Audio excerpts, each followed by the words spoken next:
Chapter 249.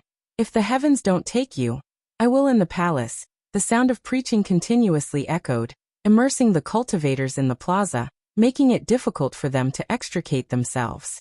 Guan, holding his twin swords, stepped forward.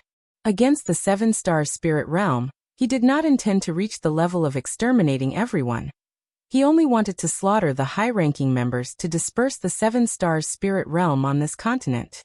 If he were to annihilate the entire seven-star spirit realm, the surrounding major forces would undoubtedly become more wary of him, possibly drawing even stronger entities. Guan walked among the disciples of the seven-star spirit realm. With each step, he resisted the preaching sound from the palace. The disciples behind him awakened one by one. Seeing Guan, they were startled, hurriedly got up, took out their magic artifacts and divine weapons, and prepared for battle. Guan continued to walk without looking back or pausing his steps. Who is he? What does he intend to do? I can't see through his cultivation level. We shouldn't act rashly after all. There's a divine lord stationed here. Could he be someone from the Star Sea congregations? No, this seems like the Demon Shadow Divine Skill, a cultivation technique from the Thousand Autumn Pavilion of the Taitsong dynasty. I have seen it before. The one who mastered it fully is the Sword Venerable Fudao residing in the Supreme Sect. Sword Venerable Fudao. These 4 words made the disciples in the plaza tremble with fear. How could they not have heard of Sword Venerable Fudao, who even forced the Cave Master Divine Soul True Lord of the 6 Stars Cave to retreat? It was said that after that battle, the Divine Soul True Lord disappeared and no one knew where he went. There were also speculations within the 7-star spirit realm that the Divine Soul True Lord was killed by Sword Venerable Fudao. No matter the claim, the strength of Sword Venerable Fudao was something the 7-star spirit realm dreaded. The disciples in this plaza were either geniuses or nobles of the 7-star spirit realm. They knew some inside information. For example, startling immortal Lin from the Lin family died at the hands of Sword Venerable Fudao. Instantly, more and more disciples in the plaza woke up. Regardless of their high cultivation levels, none dared to approach Guan, let alone stop him. Before long, Guan arrived in front of the palace steps. Being closer, he could better appreciate the majesty of the palace, exuding a Taoist intent Guan had never felt before. This Taoist intent could make it easier for one to comprehend Taoist sorcery, indicating that the materials of this palace were not simple and might contain some powerful formation. There was only one person inside the palace, a heaven and earth flying immortal. Stronger by a few degrees than the previous Earth Gang Divine Lord. It had to be known that the strongest beings in the 6 Stars Cave and the 7 Stars Cave were only in the wandering immortal realm. Now 2 heaven and earth flying immortals had emerged, indicating that the 7 Stars spirit realm had long been prepared. Fortunately, Guan had not rashly come before. He dared to come now because he was certain that the 7 Stars spirit realm did not have a carefree primordial immortal. The Star Sea congregations were unlikely to deceive him. After all, if the 7 Stars spirit realm had a carefree primordial immortal, how could they allow the Star Sea congregations to oppress them so? Sword Venerable Fudao. What kind of irreconcilable enmity do you have with my 7 Stars spirit realm? An elderly voice echoed from within the palace, resounding in this heaven and earth. Hearing his voice, the agitated disciples in the plaza calmed down one by one. This was a senior from the 5 Stars Cave, renowned overseas, surely capable of subduing Sword Venerable Fudao. Since the 7 Stars spirit realm had many minor heaven and earths, and they existed separately without being connected, the battle in the minor heaven and earth where the Ji family resided could not be felt. They were unaware that a heaven and earth flying immortal had already fallen at Guan's hands. They did not know, but the heaven and earth flying immortal inside the palace was very clear about it. Raising the demon ancestor, creating evil demons and toying with mortals, do you still wonder if there's a grudge? Guan's voice rang out, changing the expressions of all the cultivators in the plaza. Although they had vaguely heard of it, it was still hard to accept when Sword Venerable Fudao tore away the disguise of this sin. After all, the 7 Stars spirit realm prided itself as following the righteous path. Boom! The palace doors swung open, a strong wind howled out, blowing the demonic chi on Guan and forcing back all the disciples in the plaza. A figure walked out from the depths of the palace. A man in a feathered robe with a valiant face. A white crane's shadow swirling behind him. His whole being exuding immortal aura. He walked to the steps, looking down at Guan from above. You, covered in demonic chi, have come to seek justice in a holy land. Don't you find it laughable? The feathered robe man asked indifferently. 10,000 miles, Divine Lord, heaven and earth flying immortal realm. Third layer 158082/260000/310000. Guan looked at the prompt in front of him, unmoved. He could feel that 10,000 miles Divine Lord was stalling for time. Several heaven and earth flying immortals were rushing over. This was precisely what Guan wanted. Guan responded. Demon is not demon, immortal is not immortal. If the heavens won't judge you, I will. 10,000 miles Divine Lord laughed aloud as if he had heard a grand joke. That demon ancestor is formed from the chi fortune of heaven and earth. It can only be killed, not abolished forever. To suppress it, how many disciples of the 7 stars spirit realm have guarded here for generations? The evil demons are vile beyond measure. To seal it, how many lives has the 7 stars spirit realm lost? Sword Venerable Fudao, do you know how many enemies the 7 stars spirit realm has repelled to protect the environment of this continent? How many disciples have been buried in the ocean? You only see the suffering of the mortals on the continent, but have you considered how much the 7 stars spirit realm has sacrificed? 10,000 miles Divine Lord spoke vehemently, his words stirring the emotions of all the cultivators in the plaza. Indeed, others might not know, but being disciples of the 7 stars spirit realm, how could they be unaware of the 7 stars spirit realm's long-term defense of the continent? Each of them had close relatives or friends who had died in battles with ocean forces and demons. They looked at Guan with expressions full of anger, as if Guan was the sinner. Guan stood in place, quietly watching 10,000 miles Divine Lord. When 10,000 miles Divine Lord finished speaking, he suddenly asked, The evil demons on the continent have been eliminated by me. Why then, are there other evil demons in your hall? The plaza fell silent instantly, all eyes fixed on 10,000 miles Divine Lord. 10,000 miles Divine Lord coldly replied. Nonsense, must I let you enter the hall to check? Rumble. Rolling thunderclouds swiftly covered the sky, vast auras descended. 10,000 miles Divine Lord visibly relaxed a bit. My 7 stars spirit realm is the holy land established by the immortal path holy court in the mortal world. How could you, an evil demon, slander it? Laughable, one who dares not reveal his true self, yet dreams of toppling the 7 stars spirit realm single-handedly? Killing our Divine Lord of the 7 stars spirit realm. Today we'll see you eradicated without reincarnation. For hundreds of thousands of years, how many beings have been saved by my 7 stars spirit realm? Do you think you can shake it? Whether one is righteous or demonic, it's not for you to judge. One after another, majestic and imposing voices resounded like thunder, startling the disciples in the plaza. They all looked up, their faces full of shock. Strong lights emerged from the swirling thunderclouds, piercing through the sea of clouds and illuminating the sky and earth. At the same time, snow began to fall over the continent. In the height of summer, snowflakes drifted down from the sky, causing all beings on earth to wonder. In the third medicine valley, the disciples stopped what they were doing and looked up at the snowflakes filling the sky. Yang Jian stood in front of the wooden railing, reaching out to catch a snowflake. It quickly melted, turning not into water, but a wisp of white gas. This is, Yang Jian frowned, sensing an elusive aura from the snowflake. This aura intrigued him, and he immediately reached out to grab more snowflakes. Yu Yingying, who was playing chess with an Xian, looked up. Snow in summer, what kind of omen is this? I've never seen it before, an Xian muttered. Yu Yingying reached out, catching a snowflake.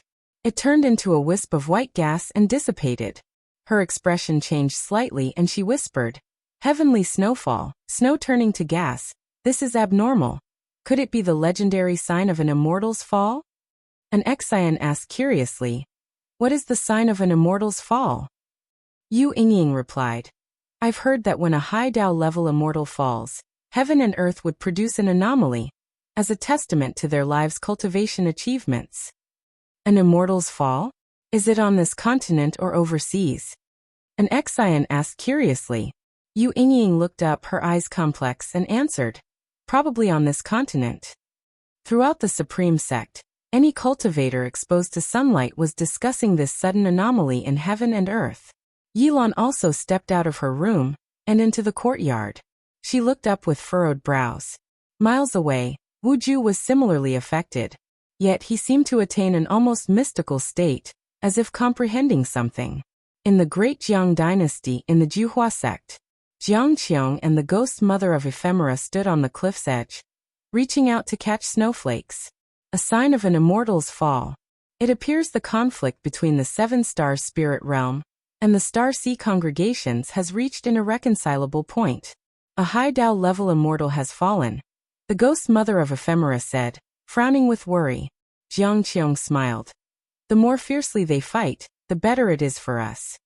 Despite her words, she felt an inexplicable unease, as if something bad was about to happen. In the seven-star spirit realm, the thunderclouds spread, forming a giant vortex. A golden mirror floated in the vortex, its edges carved with patterns of various divine beasts, the mirror surface a deep blue, surrounded by crimson flames. Immortal Path's supreme treasure, the Seven Stars Mirror. In front of the Seven Stars Mirror, a figure floated. He wore a long purple robe, with two fiery red orbs hovering over his shoulders like suns. Behind him was a crescent moon, from which wisps of spiritual energy emanated, forming colorful clouds around him. He looked down at Guan from above. Realm Master of Heavenly Meaning, Heaven and Earth Flying Immortal Realm. 7th Layer 187034/42000/4900000. Guan looked at this man's lifespan with slight satisfaction. In this Heaven and Earth, a total of 7 Heaven and Earth Flying Immortals had appeared. Besides the Realm Master of Heavenly Meaning, the cultivation levels of the others were all below the 6th layer, except for one who had reached the 5th layer of the Heaven and Earth Flying Immortal Realm. With the appearance of the Seven Stars Mirror, the entire minor heaven and earth was sealed. Creatures outside could not enter, and those inside could not escape. The disciples in the plaza bore unimaginable pressure, falling to their knees and painfully gazing at the sky. The high-standing 6 Heaven and Earth Flying Immortals remained indifferent to the disciples' suffering. So did 10,000 Miles Divine Lord in front of the palace doors. He took out a divine weapon, a silver spear about 10 feet long, with a black flag just below the spearhead, depicting a demonic shadow. All 7 Heaven and Earth Flying Immortals focused their gazes on Guan. At this moment, Guan seemed to be resisting the entire heaven and earth. Chapter 250. Arrogant Sword. Venerable, do you still have reinforcements? The divine light of the Seven Stars Mirror was so brilliant, illuminating the expressions of all the disciples of the Seven Stars Spirit Realm on the square. At this moment, the disciples of the Seven Stars Spirit Realm also realized that something was wrong. The high and mighty Heaven and Earth Flying Immortals seemed to be preparing to abandon them. For a while, cries, pleas for mercy, sobs, and curses kept ringing out. But Guan, who was being stared at by the 7 Heaven and Earth Flying Immortals, was looking at the 2 treasure swords in his hand. The Realm Master of Heavenly Meaning looked down at Guan and asked, "Do you have anything else to say?" Sword. Venerable Fudeo's origins were mysterious, and he could even slay Heaven and Earth Flying Immortals, so the Realm Master couldn't help but feel some dread. He feared that there might be even more terrifying beings standing behind Sword. Venerable Fudao, so he didn't act immediately. If he had no backing, he would not let Sword. Venerable Fudao go today. Guan raised his head, looked up at the 6 Heaven and Earth Flying Immortals in the sky, and asked, "Are your people all here, or do you still have reinforcements?" As soon as these words were spoken, the faces of the 7 Heaven and Earth Flying Immortals all changed dramatically. Arrogant. They had lived for hundreds of thousands of years, and had never seen such an arrogant person. With the Immortal Path's supreme treasure overhead and 7 Heaven and Earth Flying Immortals working together, could he dare to be so arrogant? The Realm Master of Heavenly Meaning thought of many possibilities in an instant. He even thought that Sword Venerable Fudao might be at a higher realm than the heaven and earth flying immortals, but then he dismissed the idea, thinking how could such an ethereal existence be hiding in a small corner of this continent? Shouldn't he go to outer heaven to seek the opportunity for the great Tao? Feeling the power of the seven stars mirror, the realm master of heavenly meaning's eyes flashed with fierceness. Even if someone surpassed the heaven and earth flying immortal realm, and killed so many great cultivators of the seven stars spirit realm, this matter could not be let go. He immediately raised his hand. The seven stars mirror, as high as 10,000 feet, trembled violently, bursting out with even more terrifying pressure. The voices of all the disciples of the seven stars spirit realm on the square came to an abrupt end, and they desperately felt their skin ulcerate and their flesh dissolve. At this moment, a vast power enveloped them, removing the torture they were enduring. They couldn't help but widen their eyes, looking subconsciously for the source of this power, and their gaze fell on Guan. Have you recognized it now?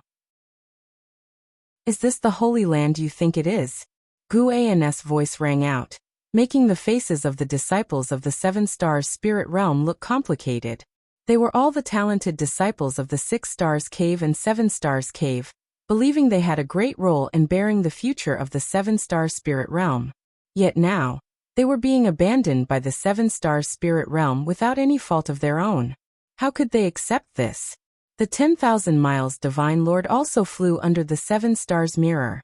The seven immortals worked together, their bodies bursting into light, resembling the Big Dipper, suspended under the Seven Stars Mirror.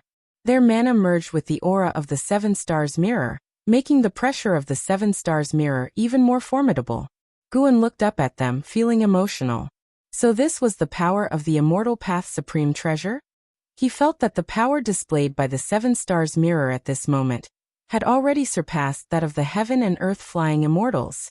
Even a great cultivator of the first three layers of the carefree primordial immortal realm would find it difficult to resist. Of course, even if a carefree primordial immortal couldn't match it, escaping would still be easy. Guan suddenly had a new idea.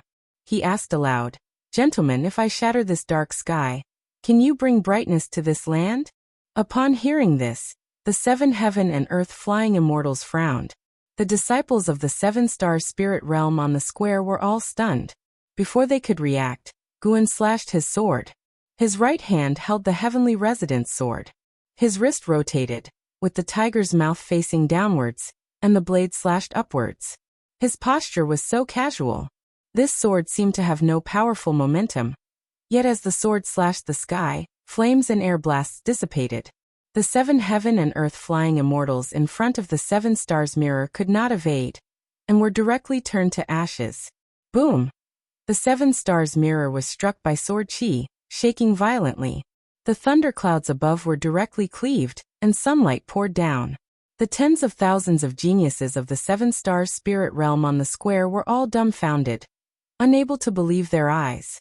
They had already felt the power of the Realm Master of Heavenly Meaning, and the Seven Stars Mirror. That was a power they couldn't even imagine or resist. Even though Sword Venerable Fudao's mana protected them, they still thought a fierce battle would occur. But that wasn't the case.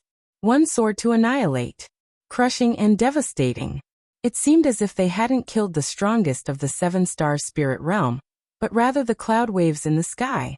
The storm swept across the world, and the fierce wind crashed through the spirit mist enveloping the mountains and rivers. One after another, the mountain forests appeared, pressed by the violent gale like turbulent waves, spectacular beyond compare. Only the Seven Stars Mirror remained in the sky. The 10,000-foot-high Seven Stars Mirror quickly withdrew its aura. The mirror body trembled for a while, and then began to fall.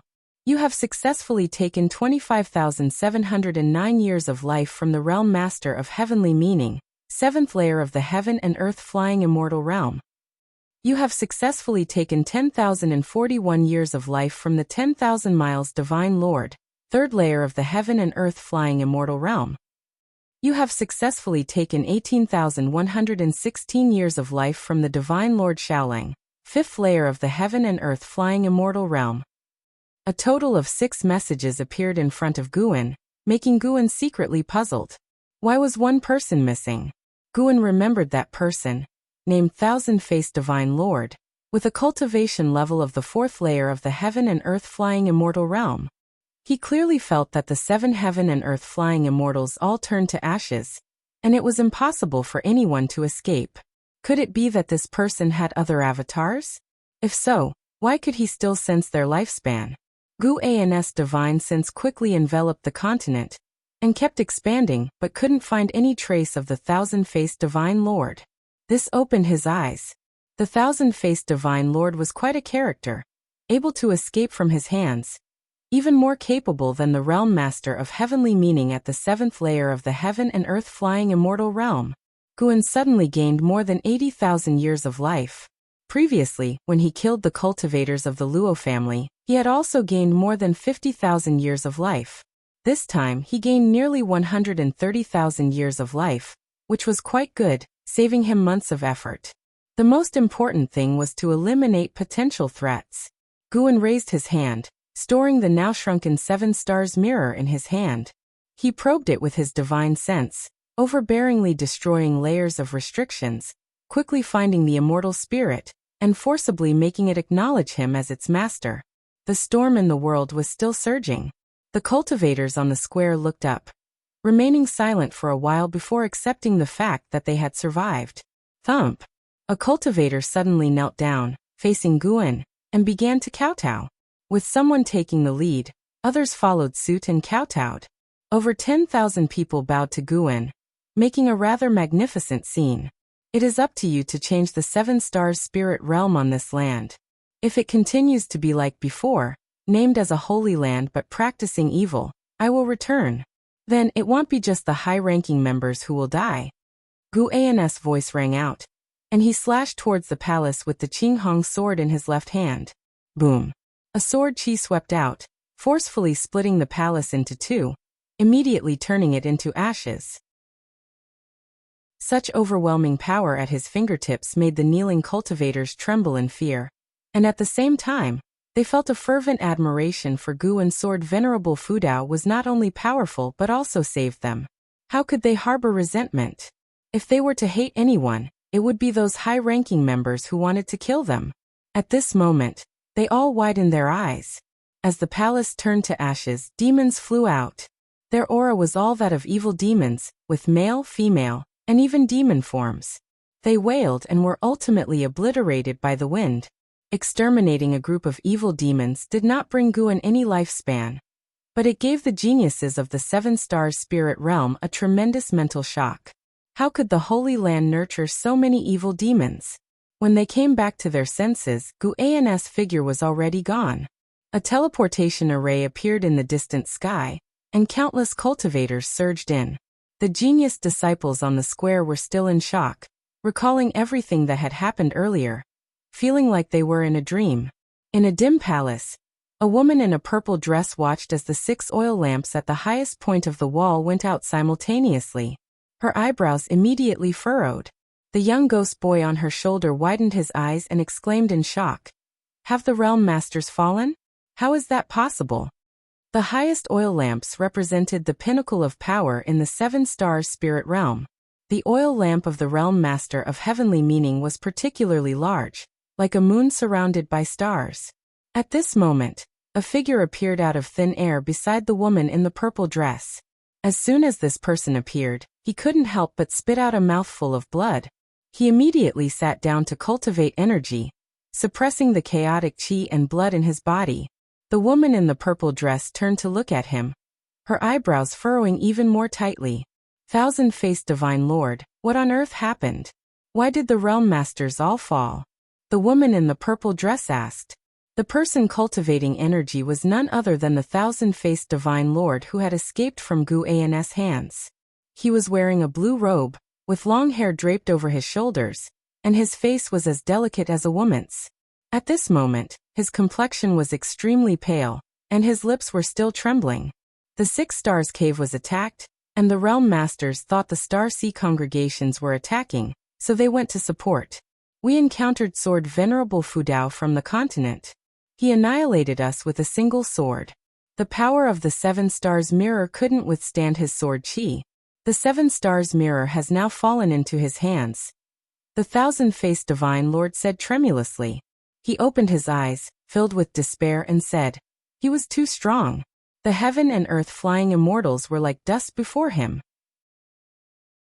If I hadn't detected something wrong and used my divine skills to switch my main soul and avatar, I would have died too. Even so, the fall of my avatar brought me enormous backlash, and I will need to recover for the next 10,000 years. Thinking about Sword Venerable Fudeo's figure, his body couldn't help but tremble.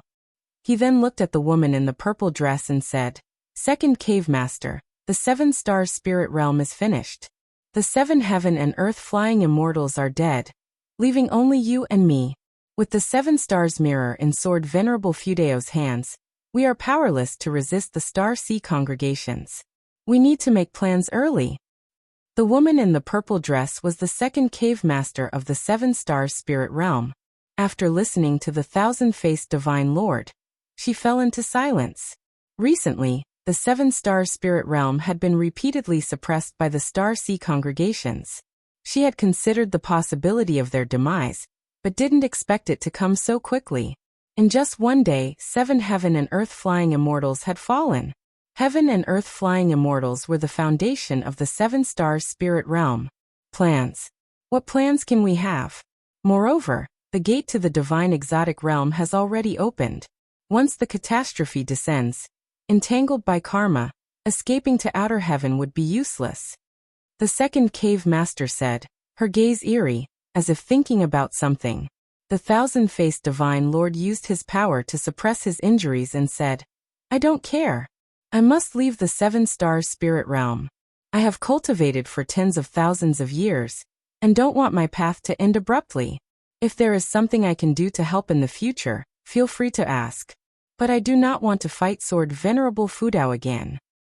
He stood up, bowing to the 2nd cave master, then disappeared from the spot. In the dim great hall, only the 2nd cave master and the young ghost boy on her shoulder were left. The flickering candlelight made their shadows look like ferocious demons. Chapter 251. The world changes drastically. A huge trouble in the forest. Guan sat in meditation under a tree, leaning against the trunk, playing with the 7 stars mirror. The 7 stars mirror, which emitted an aura rivaling that of a carefree primordial immortal, became small and exquisite in his hands, looking nothing like an immortal path's supreme treasure. Snowflakes fell through the gaps in the leaves, landing on him and melting into vapor. 7 heaven and earth flying immortals had suddenly fallen, causing the heavens and the earth to mourn, and snowflakes continued to fall. While holding the 7 stars mirror, Guan also used his divine sense to trace the primordial Taoist talisman. He was very curious about Ji Xiaoyu's ancestry and divine skills. When the primordial Taoist talisman fled, he specifically used his divine sense to follow it. Although the primordial Taoist talisman crossed the rules of heaven and earth, hiding in places unreachable by living beings, he could still track it. He noticed that the primordial Taoist talisman did not leave the continent, but returned to the Ji family. However, it was not to the branch family where Ji Xiaoyu was born, but to a branch family located in the Great Jiang dynasty. Guan thought of Ji Xiaoyu's decisive appearance earlier, and felt a little sentimental. He did not expect Ji Xiaoyu to go all out directly. That mysterious shadow should be her past life. Ji Xiaoyu seemed to be practicing a method similar to the primordial reincarnation skill. The difference was that while the primordial reincarnation skill accumulated qi fortune and talent through reincarnation, Ji Xiaoyu already possessed great power herself, and she could even summon this power, crossing ages and reincarnations. What would Ji Xiaoyu be like at her peak? He did not know. He just felt it was a pity for Ji Xiaoyu to fall in this life. Third miss, I hope you have good fortune in your next life and are no longer coerced by your family, Guan thought. Seeing that the primordial Taoist talisman still remained in the Ji family, he was very puzzled about the relationship between Ji Xiaoyu and the Ji family. If it was only a relationship in this life, why not reincarnate into a different family? Perhaps he could ask the soul of the branch family, Ji Zhan. But after thinking about it, he decided against it. That was Ji Xiaoyu and the Ji family's destiny. Why should he interfere, and what reason did he have to investigate? Guan treated everyone around him like this, not prying into their pasts, but cherishing their current companionship. After this battle, he looked forward to meeting Ji Xiaoyu again in the future. By then, would Ji Xiaoyu be another person, or still the third miss of this life? The mirror of the 7 stars mirror reflected Gu An's handsome face. His eyes seemed to cross the vast ocean of time, reaching the other side of destiny. Guan focused on the 7 stars mirror. This was a truly well-preserved immortal path supreme treasure. Even stronger than divine exotic city. Even after being attacked by his mana, the 7 stars mirror did not develop a single crack. Instinct told him that the 7 stars mirror could become even stronger. It was just that the realm master of heavenly meaning and others could only unleash it to that level. He connected his mind with the 7 stars immortal spirit. Immediately, the 7 stars mirror began to change, its edges transforming from the shape of a divine beast to floral patterns, and its overall color turned dim. At first glance, it was just an ancient and plain mirror, nothing resembling a supreme treasure. He revealed a satisfied smile, then placed the 7 stars mirror into his bosom. He stood up, looking at the still falling heavy snow, but feeling that the sky had become brighter than before. It's time to go home. The summer snowfall lasted for 7 days. When the heavenly phenomena dissipated, news about the 7 star spirit realm had not yet spread, but the supreme sect had already been alarmed. To be precise, the entire immortal cultivation world of the 3 dynasties was sending people to investigate, and there were even continuous streams of overseas cultivators arriving, heading for the 7 stars spirit realm. But this time, no great cultivator dared to fly over the supreme sect. A great storm was brewing. After Guan returned to the supreme sect, he acted as if nothing had happened, occasionally checking the primordial Taoist talisman to see if Ji Xiaoyu had reincarnated. Life remained leisurely, but Guan felt more relaxed than before. At least the 7 stars spirit realm was no more. That's right, it was going to be gone. Gu An's divine sense surveyed the ocean, seeing the cultivators from the Star Sea congregations, chasing down the 7 star spirit realm cultivators everywhere. It wasn't just the Star Sea congregations. Other major forces were also following to devour the 7 star spirit realm's territory and chi fortune, showing him the scene of survival of the fittest. One day, someone came to visit Guan. It was none other than the 9-fingered Divine Lord, who served as a guest elder of the Supreme Sect. Although this man was of the 2nd level of the wandering immortal realm, his maximum lifespan reached 800,000 years, and his current lifespan was 180,000 years. He suspected the 9-fingered Divine Lord had once fallen from a higher realm. When the 9-fingered Divine Lord first joined the Supreme Sect, it was Guan who had shown him around, leading to their friendship. Chu Jingfeng was still following him for training. Under the tree, Guan and the 9-fingered Divine Lord sat face to face, with an Xian helping to pour tea. The 9-fingered Divine Lord smiled and nodded at an Xian, then chatted with Guan, praising him for managing the Medicine Valley in an orderly manner. Since meeting Guan, his heart had become calm.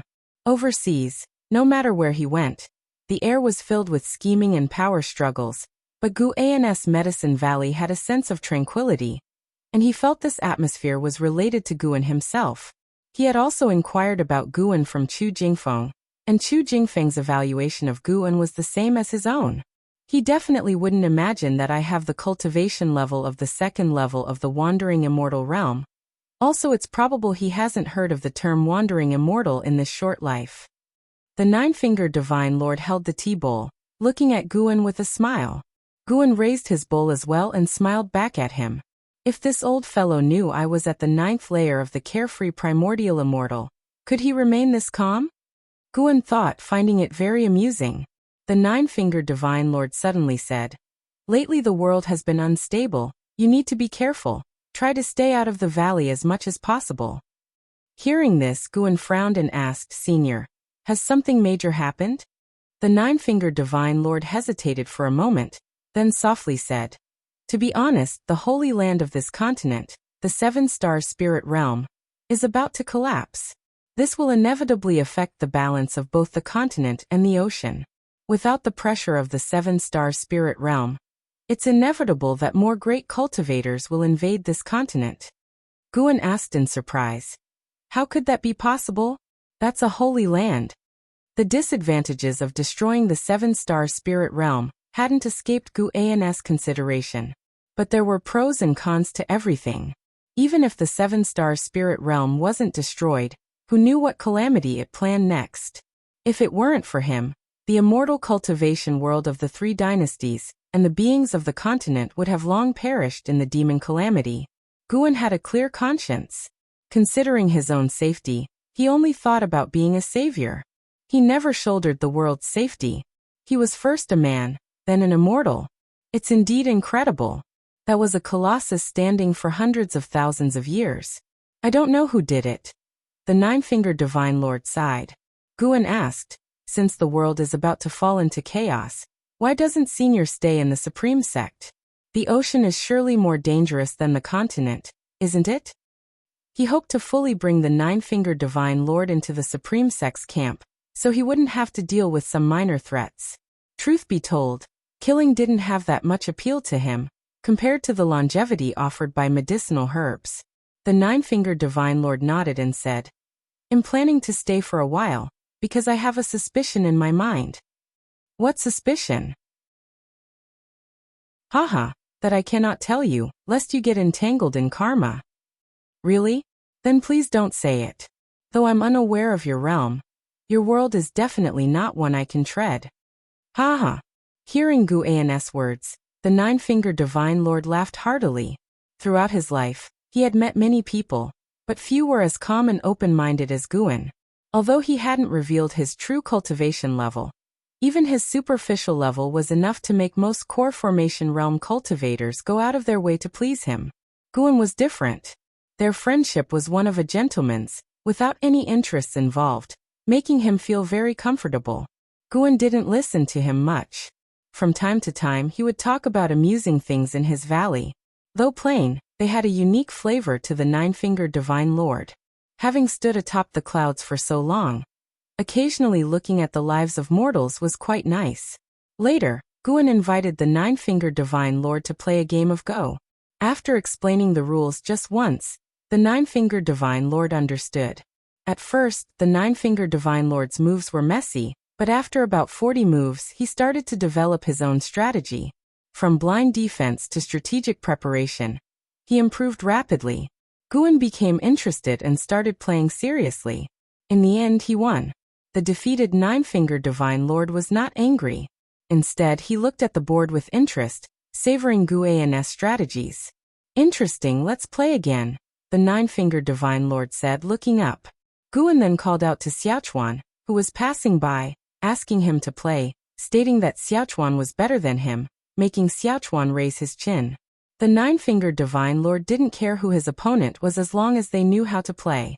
Thus, the two began to battle on the Go board, attracting other disciples to watch the excitement. Yang Jian stood by Guan watching the game. He wasn't interested in Go. He preferred Chinese chess with its more straightforward and intense battles.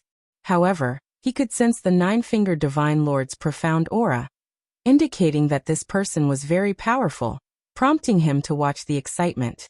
They played until dusk, and Xiaochuan was dazed. The 9-fingered Divine Lord stood up contentedly, looked at Guan, and said, All right, I need to go to the main city of the sect. I'll come back later for another game. I think this Go contains the true meaning of Tao. Good game. His gaze fell involuntarily on Yang Jian. Oh, the 9-fingered Divine Lord's eyes changed immediately. Although Yang Jian had concealed his cultivation, the 9-fingered Divine Lord could tell at a glance that Yang Jian's physique was special. Guan quickly said, You already took away Chu Jingfeng. Don't even think about taking my disciple. He is with me for life. The surrounding disciples looked at Yang Jian with complex expressions. Could Yang Jian really be a genius? Yang Jian echoed, That's right. I will serve my master for life and will never acknowledge another master. Next to him, an Xian showed a look of envy, thinking of her own master in her youth. If she had extraordinary talent, would her master have been willing to keep her by his side? But then she let it go, thinking her senior and how had exceptional talent but still couldn't stay with the master. The nine-fingered divine lord gave Yang Jian a deep look, then turned his gaze to Guan and said, "Your disciple is indeed extraordinary. Make sure he stays in the Medicine Valley and doesn't descend the mountain. Otherwise, he might cause you trouble." After speaking, the nine-fingered divine lord leaped into the air, like a white crane flying toward the horizon. His words made the surrounding disciples look at Yang Jian with even more curiosity, but Yang Jian remained calm and indifferent. "'Cause my master trouble? Provoking my master, that would be the real trouble." Chapter 252 The Influence of Sword Venerable Fu Dao. For the Medicine Valley, the matter of the nine-fingered divine lord was just a small episode, which did not affect the daily life of the valley. Instead, Yang Jian's status grew higher, and other disciples began to show him respect. If Yang Jian becoming Gu An's disciple might have been due to Gu An's favoritism, now even the nine-fingered divine lord favored him, indicating that Yang Jian was truly a genius, merely unrecognizable to the ordinary eye. Early the next morning, Guan rode the Blood Prison Great Saint to Tianya Valley. In the coming month, all the medicine valleys would enter a period of harvest, which he looked forward to greatly. Time quickly reached the end of summer. A piece of news suddenly stirred the entire immortal cultivation world, sweeping through the supreme sect like a storm. The news came extremely abruptly. Guan had just returned to the Mystic Valley when he heard disciples within the valley discussing. This morning, a cultivator swept across the sky above the Mystic Valley, announcing a grand event that shocked the world. The demonic tribulation originated in the holy land of the Seven-Star Spirit Realm, where Sword Venerable Fu Dao descended to the realm, slaying demons and reconstructing the Holy Land. The amount of information contained in this event was immense. Even the servant disciples at the bottom of the immortal cultivation world were intensely discussing it. Seeing Guan return, Lu Jiujia immediately approached him to inform him of this matter. "I never thought the demonic tribulation was secretly orchestrated by the Holy Land. No wonder they did not intervene in previous calamities," Lu Jiujia said angrily. The scandal of the Seven-Star Spirit Realm reminded him of his previous experiences within the Supreme Sect. Could it be that there is no absolutely pure righteous path in the world? Guan listened attentively, and when he heard Lu Jiujia praise Sword Venerable Fu Dao as invincible in the world, he smiled and echoed the sentiment, appearing as a worshipper of the Sword Venerable. After chatting for a long time, he hurried to Outer Gate City. Because he had gone to Nianchu Cave Mansion last night, he did not bring the Blood Prison Great Saint. On his way to Outer Gate City, Guan saw the figures of many disciples. Recalling 100 years ago, seeing disciples outside the outer gate was a rare sight, testifying to the current strength of the Supreme Sect. Upon reaching Outer Gate City, it was bustling with people. The noise filled Gu An's ears, and almost everyone was excited. With the name Sword Venerable Fu Dao on everyone's lips, Guan made his way to the Heavenly Repair platform, where there were even more people. However, this time, disciples of the Law Enforcement Hall of the Supreme Sect were stationed at the edges of the platform, temporarily forbidding anyone from stepping on it, with even Dixia being driven off. Guan saw circles of people surrounding the heaven-cutting axe, including Ji Hantian and Gu Zong, with Zhuo Yijian, the guardian of the heaven-cutting axe, forced to the back, looking dissatisfied. He sensed several familiar auras that he had encountered in the Seven-Star Spirit Realm. They were the geniuses he had saved from the Seven-Star Spirit Realm, now kneeling before the heaven-cutting axe, accompanied by loose immortals who were explaining the transformation of the Seven-Star Spirit Realm. Their sincerity was apparent. The Seven-Star Spirit Realm had a profound heritage. Destroying the higher echelons was not enough to completely dissolve it, but if the remaining members could rebuild a new Seven-Star Spirit Realm for the benefit of all beings, it would be a good thing. Gu An's gaze involuntarily turned to Dixia. The son of the Demon Emperor had now fully integrated into the Supreme Sect, and even became a high-ranking member. Sensing his gaze, Dixia glanced back at him, nodding to acknowledge him. Guan nodded in return, feeling somewhat nostalgic, as the two had grown distant over time. He wasn't angry or sad. Some people naturally drifted apart over time, not always from disdain, but simply because they had no common topics after a long period without contact. He did not approach further and instead walked away. Besides Wuxia, he had many friends in Outer Gate City. Though most were drinking buddies who could chat, drink, and enjoy an afternoon together were indeed friends. Guan wanted to hear their praises for Sword Venerable Fudao. It wasn't just the supreme sect. All sects under heaven were fervently spreading the news. Sword Venerable Fudao single-handedly ventured into the holy land of the Seven Stars Spirit Realm, slaying immortals within, a feat that was thrilling and awe-inspiring. After this battle, no one dared to question Sword Venerable Fudao anymore. People marveled at his strength, overshadowing discussions of the Seven Stars Spirit Realm's sins. Most cultivators, upon hearing about the Seven Stars Spirit Realm's crimes, at most cursed a few times without feeling disillusioned, as they were accustomed to such events. It was merely that the Spirit Realm's sins were grander. But Sword Venerable Fudao was different. Each of his actions shook the cultivators.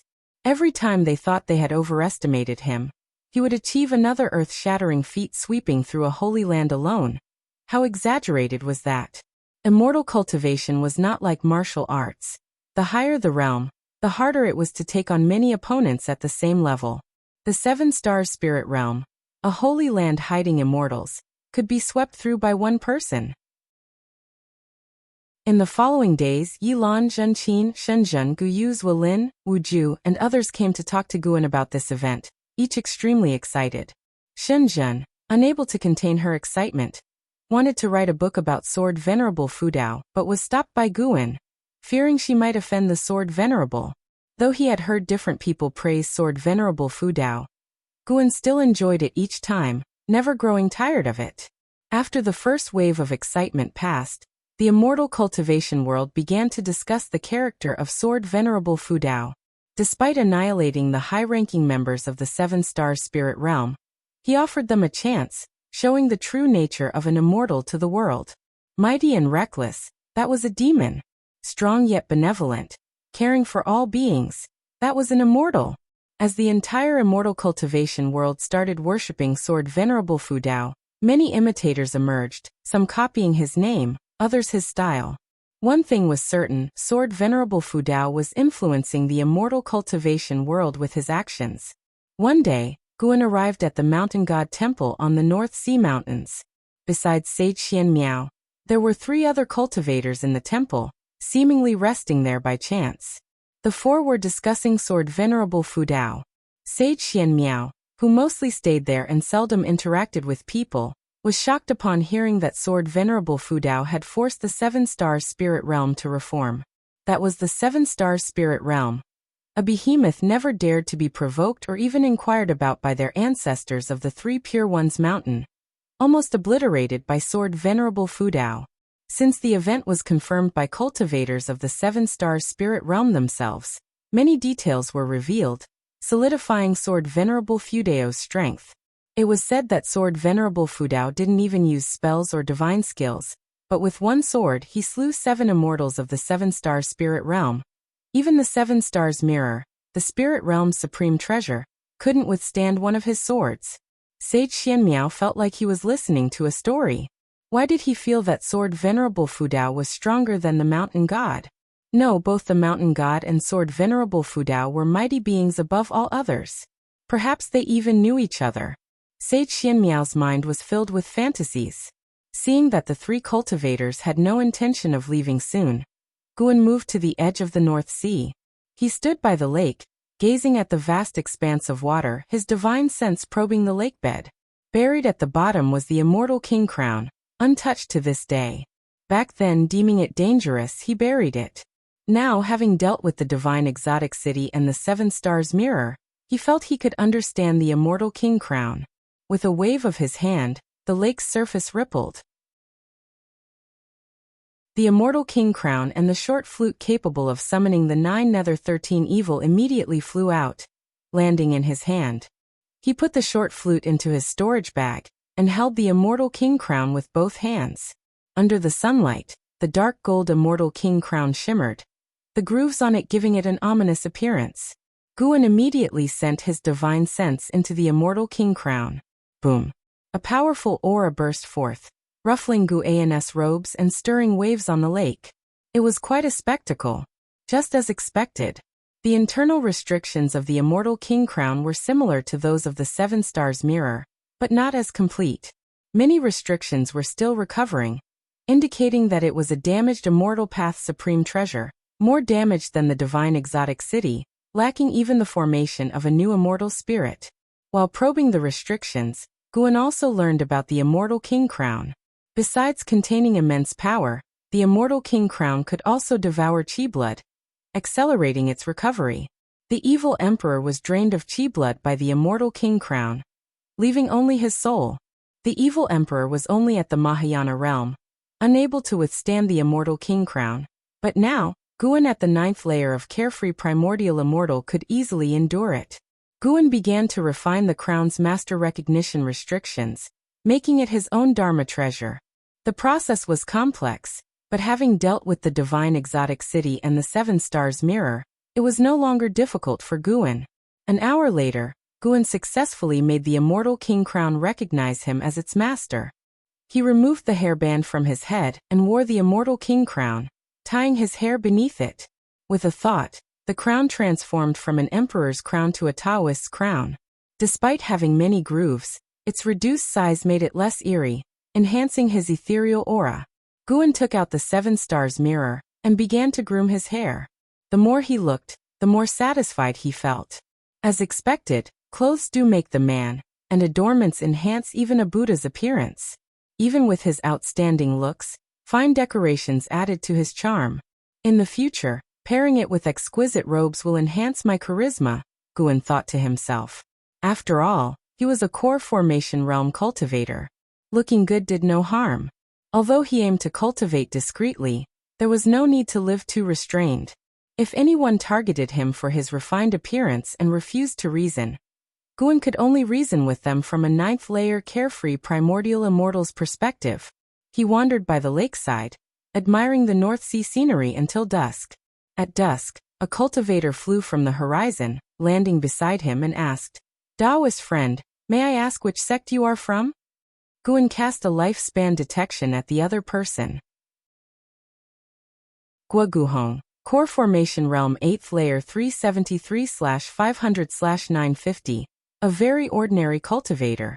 However, 130 years ago, such a person would have been a significant figure to Guan. Guan replied, "I am from the ancient sky sect. What does Taoist friend require?" Guoguhong, clad in gray, wearing a hat and carrying a long box, looked travel-worn.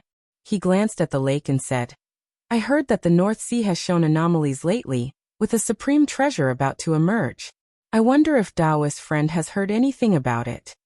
Just as Guan was about to respond, Guoguhong suddenly raised his hand, forming a claw with his right hand, aiming at Guan's heart. Chapter 253. The same person.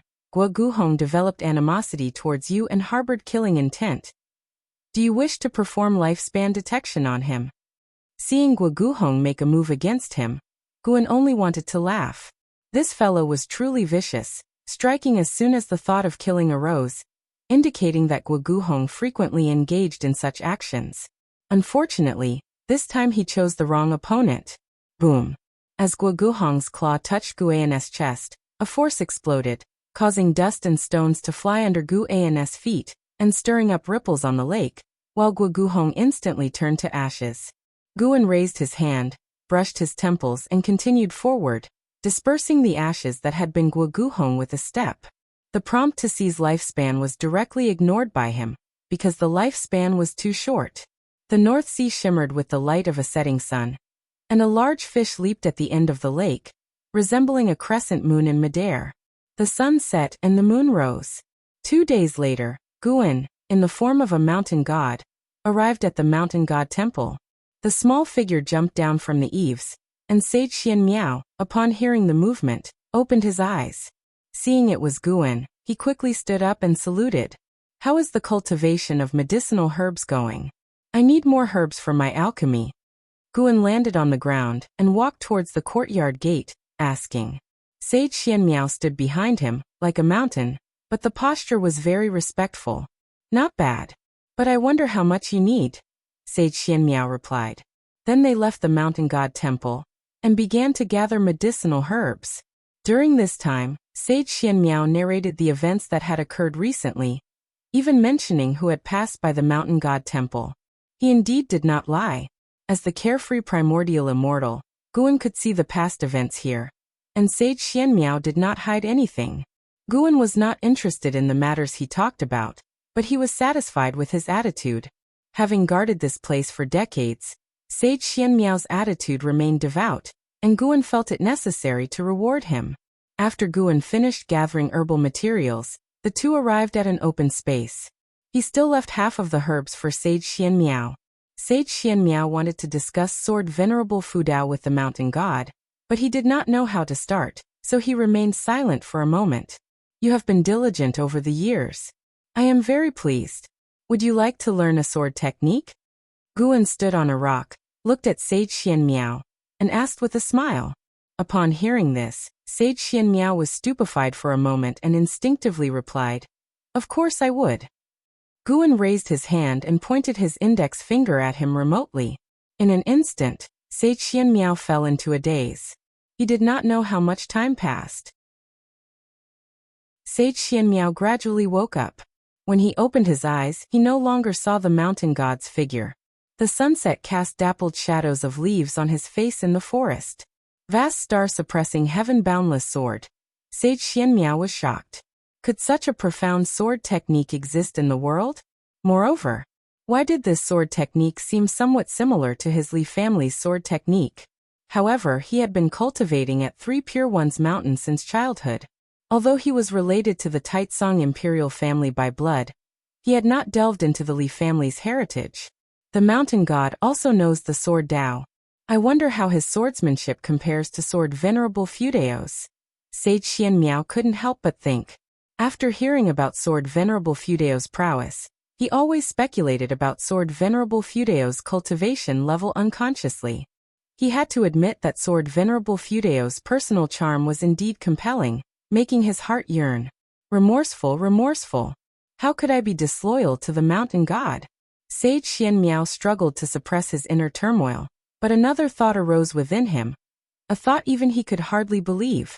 Could the mountain god and Sword Venerable Fudao be the same person? Before the overseas cultivators invaded, how could there have been two super existences above the seven-star spirit realm simultaneously on the continent? The news of Sword Venerable Fudao vanquishing the immortals of the seven-star spirit realm continued to spread.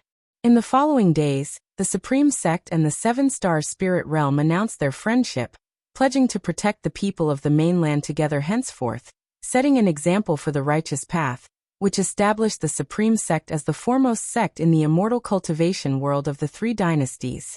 This event greatly enhanced the Supreme Sect's influence, attracting an increasing number of people to join. The autumn wind blew through the Supreme Sect, yet failed to bring desolation there. In the mountains and forests, Guan sat on the back of the blood prison Great Saint, turning his head to look at the group of young boys and girls that had just brushed past them, feeling nostalgic. This group of youngsters was led by two adult men, one a village chief and the other a teacher, on their way to the Supreme Sect to seek the immortal path. Such a scene was rare, especially in the mountains between Mystic Valley and Tianya Valley. Guan looked forward again, asked casually, "What do you think of the Supreme Sect nowadays?" The blood prison Great Saint thought for a while, then said, "Pretty good. It seems to be improving, and it indeed qualifies as the righteous path. Whether it be Medicine Valley or the Outer Gate City, the atmosphere is great." He knew that the Supreme Sect's current prosperity was all due to the one on his back. If the Supreme Sect ever displeased Guan, today's glory could turn into an illusion at any moment. Having been a steed for a long time, the blood prison Great Saint developed some feelings for the Supreme Sect. Although there were some unsavory characters in Medicine Valley, most were not bad overall. Compared to the lower realm sect he came from, the Supreme Sect was more harmonious. Apart from not being strong enough, it matched his ideal place for immortals. He could also feel the Supreme Sect's rising fortune lately, and believed that in 1,000 years, its strength would be immeasurable. Qualifying as the righteous path is good enough, Guan said with a soft laugh. One man and one ox walked through the mountains, gradually disappearing into the depths of the forest. An ancient hour later, Guan rode the blood prison Great Saint leisurely into Tianya Valley. He sensed the presence of others in the valley. Li Xiandao had arrived. Guan remained unhurried, leisurely progressing forward. Li Xiandao was in a courtyard drinking tea, with a young boy practicing swordsmanship behind him. The boy seemed to be only 7 or 8, yet his sword movements were fluid and very nimble. Luo Hun stood nearby, his eyes fixed on the boy with the sword, worried he might hurt himself. When Li Xiandao saw Guan from afar, a smile appeared on his face. This kid has become quite ostentatious, but he knows how to enjoy life, Li Xiandao said with amused disbelief. Guan rode a majestic demon pet, wearing a luxurious and exquisite blue robe with an extravagant dark gold crown that made him look very much like an immortal lord of the mortal world. LV Xian, who was meditating at the mountain peak, also saw Guan and was dazzled by his attire. For some reason, there was an aura about Guan that made him uneasy, an instinctual unease he couldn't quite explain. Seeing Li Zuando's gaze, Guan patted the bull's back, making Blood Prison Great Saint quicken its pace. Soon Blood Prison Great Saint reached the courtyard. Guan dismounted and quickly walked into the yard. "Uncle, long time no see." Guan raised his hand in a salute. Out of habit, he cast a lifespan detection on the young boy. Li Lingtian, Energy Cultivation Realm 4th Layer 8/110/8999. A lifespan limit of 8,999 years? That was something. Guan was curious, but his face remained calm. "Indeed, it's been a long time. I've been here for 2 days, waiting specifically to see you before I leave," Li Xiandao said with a laugh. Nowadays he was in high spirits. The 3 dynasties' contention continued, but everyone could feel the Taizong dynasty's dominance. In the coming years, Li Xiandao was likely to unify the land, a feat no one had accomplished for thousands of years. Li Zuando's cultivation level also advanced rapidly, nearing the 9th layer of the unification realm. This guy could catch up with LV Baitian within a century. The two started to chat. Guan talked about his medicine valley in response to Li Zuando's concern, mentioning trivial matters, which Li Xiandao listened to intently. Aside from Gu An's relationship with Li Ye, Li Xiandao was very satisfied with how Guan managed Tianya Valley over the years. After chatting for a while, Li Xiandao started to tease Guan about his current appearance, which was vastly different from before. "One must enjoy life when it's going well. Unlike you and senior brother Li, who can stir the world's affairs, I can also live a glamorous life in my small world. Can't I?" Guan laughed, touching the immortal king crown on his head as he spoke. Li Xiandao laughed. "It seems your crown lacks gems. Need my help? Or shall I send you a better one?" "A better one? I doubt you can afford it." Guan shook his head to decline courteously, and Li Xiandao did not insist. He waved to Li Lingtian, who immediately ran over, curiously watching Guan looking at his small face. Guan couldn't help but think of 15-year-old Li Ye. Their brows and eyes were somewhat similar. "This is senior brother Gu, who has the best relationship with your brother Li Ye," Li Xiandao introduced to Li Lingtian. Li Lingtian immediately saluted Guan, in a very mature and adorable manner. Guan was about to think of what to give as a meeting gift when Li Lingtian asked, "Senior brother Gu, I heard you wrote Journey to the West. Have you met Sun Wukong?" Guan was stunned, glancing at Luo Hun, who looked away. Li Xiandao kept his smile, obviously knowing this all along. It reminded him of the time he had asked Guan about investiture of the gods. Guan suddenly thought, had Li Xiandao known he was Panan all along and tried to probe him intentionally? But that no longer mattered. "Yes, in my dream. In reality, I accepted an apprentice named Yang Jian," Guan replied, patting Li Lingtian's head with a smile. "True Lord Erling Yang Jian? Is he powerful? Can I spar with him?" Li Lingtian became excited, clenching his little fists. Guan laughed. "Of course, but you'll have to grow up first." Li Lingtian nodded obediently, then like a little adult said, "Senior brother Gu, you must ensure your apprentice trains hard. My uncle says I have the best life grid in the world, and I fear your apprentice might not be a match for me." Li Xiandao gave him a stern look. "Your father always taught you to be modest," Li Lingtian complained. "Uncle said so, And mother said everything in this world was created for me, so I can be confident. Li Xuando's face turned visibly displeased. Guan found it amusing and said, "All right, senior brother Gu will make sure he trains hard. Promise me you'll train well and not fight with others before sparring with my apprentice. Can you do that?" Chapter 254 True Yangjian. False Sun Wukong. Hearing Gu An's words, Li Lingtian didn't think too much and directly agreed. Li Xiandao was very unhappy and scolded Li Lingtian. As a result, Li Lingtian got angry and started to talk back. Next came the lesson with a slap. Li Lingtian was picked up by Li Xiandao, hung over his leg, and his butt was spanked harshly. This scene reminded Guan of scenes from his childhood in his past life. The memories of his past life were hazy, as if they were distant recollections. Guan didn't expect Li Xiandao to have this side. He wondered whether Li Ye had been educated in this way when he was a child. However, he could see that Li Lingshan's mother seemed very unusual, and Li Xuando's words about his mother showed considerable helplessness. Guan looked at Li Lingshan's karma and peered into his past. Soon, Guan understood some information. Li Lingshan's mother came from the ocean with the surname Yang, from a great family. For her, Li Xiandao had deposed the former queen and made her the new queen. He also decided to cultivate Li Lingtian as the crown prince. After peering into Li Lingshan's past, Guan sighed to himself. Having a strong background as a mother indeed allowed for recklessness. However, Li Lingshan's life grid was also extraordinary. He was born overseas, and during his birth, there were thunderstorms that attracted the protection of great cultivators in the family. After his birth, Li Xiandao officially married Empress Yang, and the Yang family even dispatched special guards to protect Li Lingshan's growth. Currently, there were already 2 Mahayana cultivators guarding from afar. Previously, Mahayana cultivators were rare, but now they continuously flowed into the immortal cultivation world of the 3 dynasties.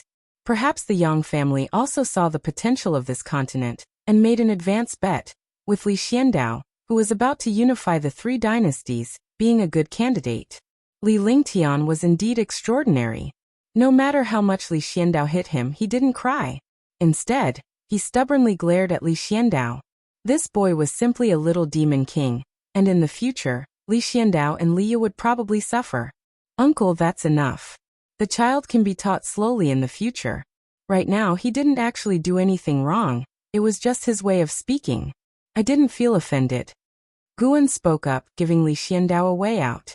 After hearing this, Li Xiandao looked embarrassed. He looked at Guan and said, "This boy is naturally strong and has a small mind. It's better not to let him compete with your disciple, lest he really remembers it." Li Lingtian climbed down from his father's leg and hid beside Guan. Grabbing Gu An's arm and sticking his tongue out at Li Xiandao, Guan could feel Li Lingshan's strength. This boy was only 8 years old, yet it seemed he could easily crush a stone. "It's okay. My disciple is also very strong," Guan said with a smile.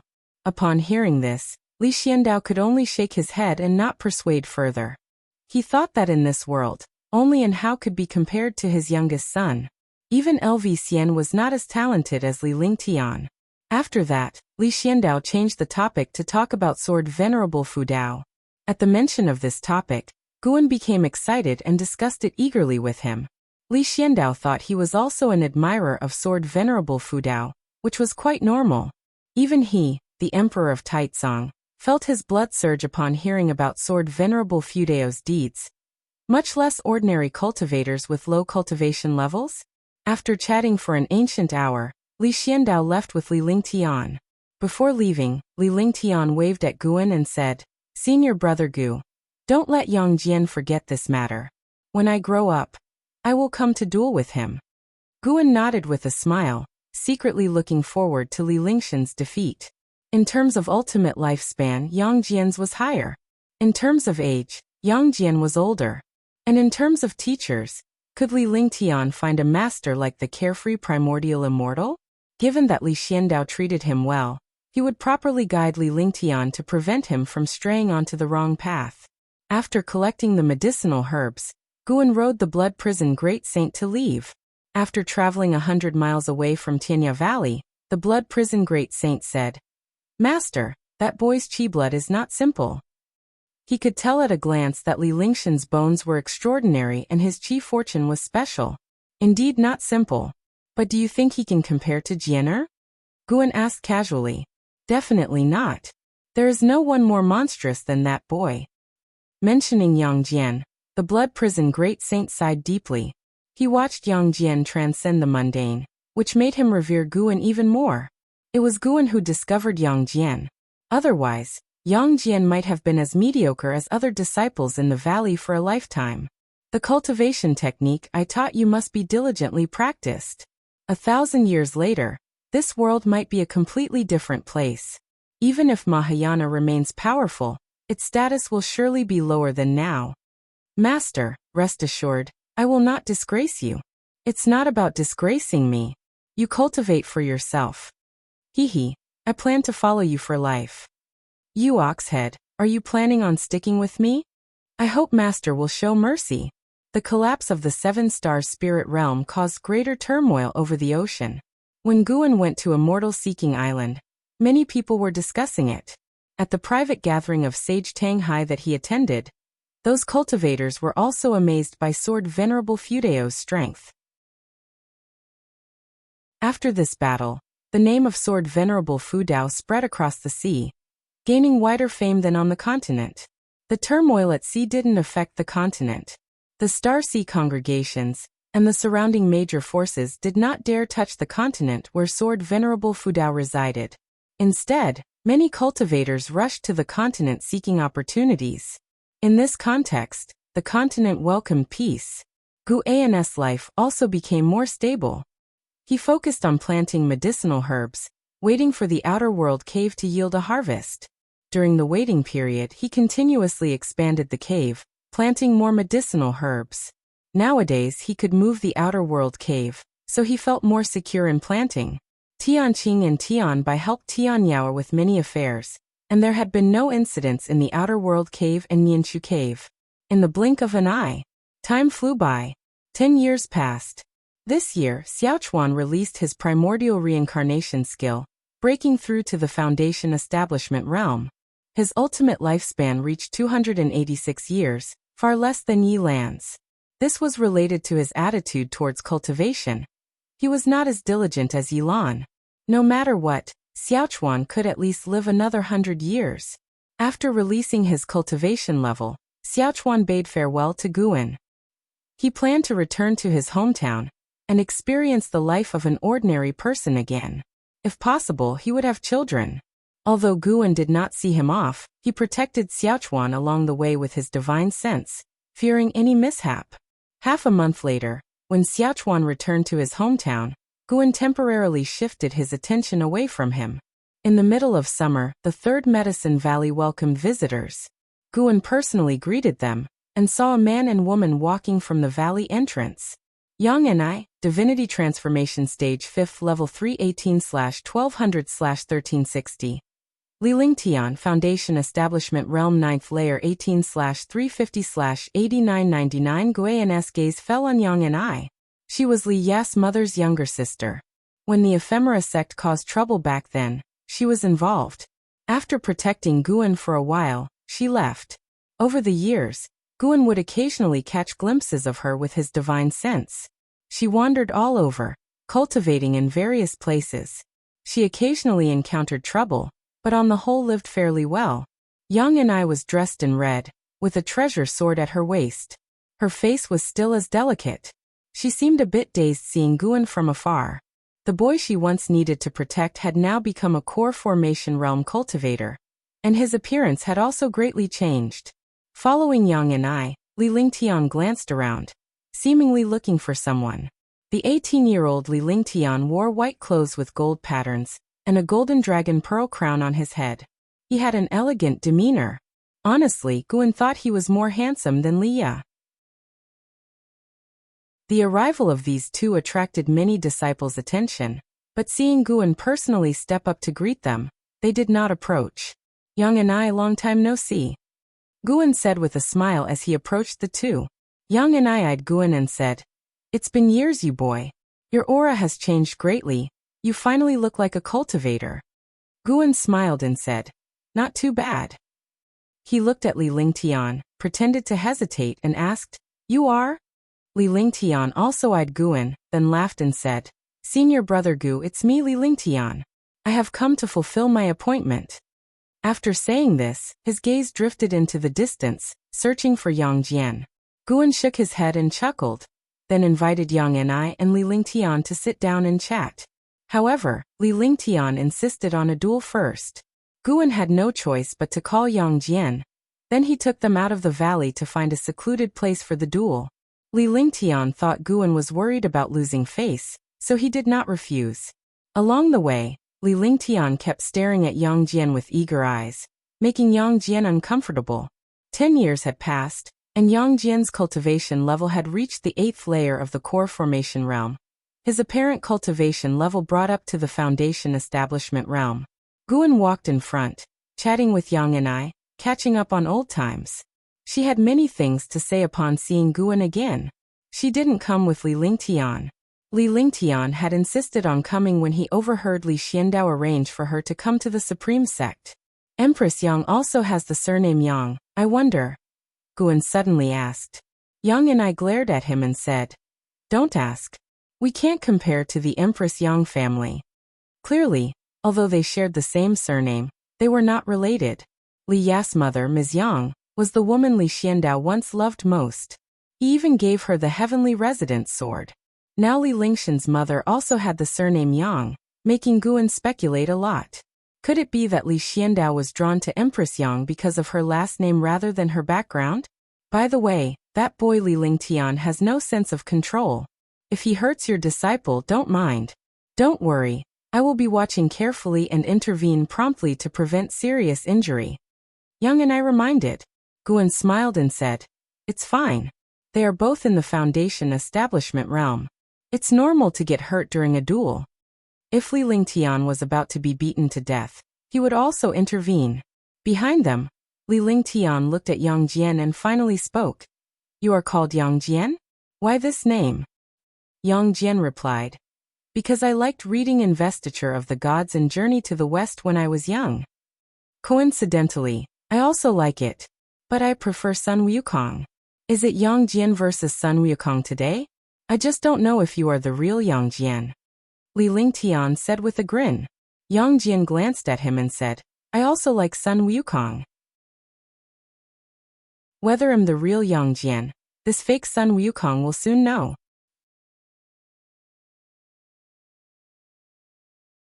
Chapter 255. Vulnerable Guan and Yang and I, walking in front, could hear the tension in the voices of Yang Jian and Li Lingtian. Guan didn't mind. After all, it was Li Lingtian who first provoked Yang Jian. While he taught Yang Jian to be humble, he couldn't allow him to develop a meek personality that got bullied. Yang and I, on the other hand, didn't expect Gu An's disciple to have such a tough character. From what she remembered, Guan had always had a gentle disposition. However, against Li Lingtian, being too tough could be a disadvantage. Although Yang and I didn't like Li Lingtian, she had to admit that his talent was extraordinarily strong, almost like an immortal descended to the mortal realm. After a while, the four of them reached the woods. Without waiting for Guan and Yang and I to speak, Yang Jian and Li Lingtian had already squared off. Li Lingtian asked, what rules do you need? He could see that Yang Jian's cultivation level was lower than his, so he wanted Yang Jian to set the rules. Li Lingtian never liked bullying others. Yang Jian looked at him calmly and said, let's just fight directly. I'll show mercy. Although Yang Jian didn't know Li Lingshan's identity, he had to show Guan respect since Yang and I and Guan seemed to be on cordial terms. Hearing Yang Jian's words, Li Lingtian was momentarily stunned. This guy really didn't give in. Li Lingtian didn't think much of it. After all, this was his first battle since he started cultivating, something he had anticipated for 10 years. Then let's fight. Li Lingtian let out a loud laugh, moved his feet, and a fierce wind scattered the surrounding leaves. He dashed towards Yang Jian like lightning, his leg sweeping out like a long whip, exceedingly fierce. Yang Jian reacted just as quickly, almost instantly lifting his knee to block Li Lingshan's sweeping leg. Li Lingshan's eyes widened, and his smile became ferocious. Yang Jian's strength excited him greatly. Such fast reactions, Yang Anai said. Standing next to Guan, Yang Jian surprised her. Both Li Lingtian and Yang Jian, with merely their speed and reactions, had already surpassed Foundation Establishment Realm cultivators. Yang Anai even thought she wasn't this strong when she was in the Core Formation Realm. It turned out Guan really had confidence. Li Lingtian leveraged the force to jump back, his body stretching in midair. He punched out, and spiritual power formed a golden dragon shadow that charged at Yang Jian. A dragon's roar exploded, echoing through the woods. Yang Jian didn't retreat. Instead he advanced, dispersing the dragon's shadow with a wave of his hand and stepping up to Li Lingtian. Li Lingshan's pupils contracted suddenly. Bang! Yang Jian struck Li Lingshan's abdomen with his elbow, causing Li Lingshan's eyes to widen and his mouth to open, spitting out blood. Immediately, Yang Jian's fists and kicks followed like a storm, beating Li Lingshan's body severely, making him feel like a sandbag, unable to stay grounded. This is impossible. Yang Ni's eyes widened in disbelief. She knew Li Lingshan's strength well. Although he hadn't sparred with others, Li Xiandao had prepared many puppets as grindstones for him. In her view, Li Lingtian had already surpassed the Foundation Establishment realm. If he had not spent so much time practicing spells and divine skills, his cultivation would have reached the Core Formation realm by now. Such a monstrous talent being beaten so completely? It was unbelievable. Yang Jian's fist and kick speed even made this divinity transformation realm cultivator quite shocked. As Yang Jian engaged in battle, she could sense an extremely dangerous aura from him, something she had never felt before. Although Yang Jian's cultivation level couldn't threaten her, she felt an inexplicable reverence. Seeing that Li Lingtian was about to be beaten to death, Yang Anai was about to intervene but was stopped by Guan. Don't worry, Jianer knows his limits. This is a good opportunity to temper this prince's character. Otherwise, he'll create too many enemies in the immortal cultivation world with his arrogance, Guan said with a smile. Yang Anai glanced at him, looking at his profile, and felt somewhat dazed. Why was he so calm? She suddenly felt that Guan must have gone through a lot over the years she was away. The key question was how such a talented individual could have taken Guan as his master? Yang Anai turned her gaze to Yang Jian. She had to admit, at this moment, Yang Jian looked like the true genius, and Li Lingtian appeared so incapable, completely unable to display his talent. Soon Yang Jian landed, raising his right leg to use his foot to catch Li Lingshan's body. At this moment, Li Lingshan's clothes were torn, his hair disheveled, his face covered in blood, and his body appeared extremely feeble. Yang Jian slowly placed Li Lingtian down with one foot. Throughout, his expression didn't change, as if this battle hadn't given him any sense of achievement. Li Lingtian lay on the ground, barely opening his eyes. Yang Jian stood in front of him, looking down at him. For the first time, Li Lingtian saw someone from this angle, feeling almost crushed inside. He hadn't expected the battle to turn out this way. Yang Jian was faster, his fists and feet heavier, and his cultivation level was lower. He could feel that Yang Jian didn't even use spiritual power, relying solely on speed and chi to beat him. Why was it like this? Could it be that I am not the most talented in the world? Li Lingshan's eyes lost their sparkle, and he buried his face in the ground, his shoulders trembling. He cried. He couldn't accept his defeat. Guan walked over, and Yang Jian quickly saluted him. Seeing Yang Jian's respect towards Guan, Yang Ni's expression became more peculiar. Guan squatted beside Li Lingtian and said softly, "Your talent is indeed rare, but you must always maintain a reverence for the world. Remember, there are always people stronger than you. If your opponent today had been your enemy, you would be dead." Li Lingtian clenched his fists, his body trembling even more violently. Yang Anai said nothing. After the initial shock, she even felt somewhat gloating. The whole journey, Li Lingshan's arrogance was unbearable for her, and seeing someone put him in his place was rather satisfying. She didn't like Li Lingtian, and had even less fondness for Empress Yang. Yang Jian remained silent. He felt he wasn't qualified to teach Li Lingtian. The only reason he was stronger was that he had a master that others didn't have. Guan took out an elixir and fed it to Li Lingtian. Li Lingtian slowly got up, turned towards Yang Jian, and even though his face was bloody, his expression was still stubborn. I won't accept this. I will win next time, Li Lingtian said through gritted teeth. Yang Jian raised his hand, scaring Li Lingtian into retreating behind Guan. But on closer inspection, Yang Jian was simply saluting him. Li Lingtian, both relieved and embarrassed, wished he could find a hole to crawl into. Yang and I laughed. With your current state, you still dare to challenge him again? Perhaps you should focus on becoming stronger first. Li Lingtian took a deep breath and looked at Guan. Senior brother Gu, can I stay in your medicine valley? He wanted to see how Yang Jian usually trained.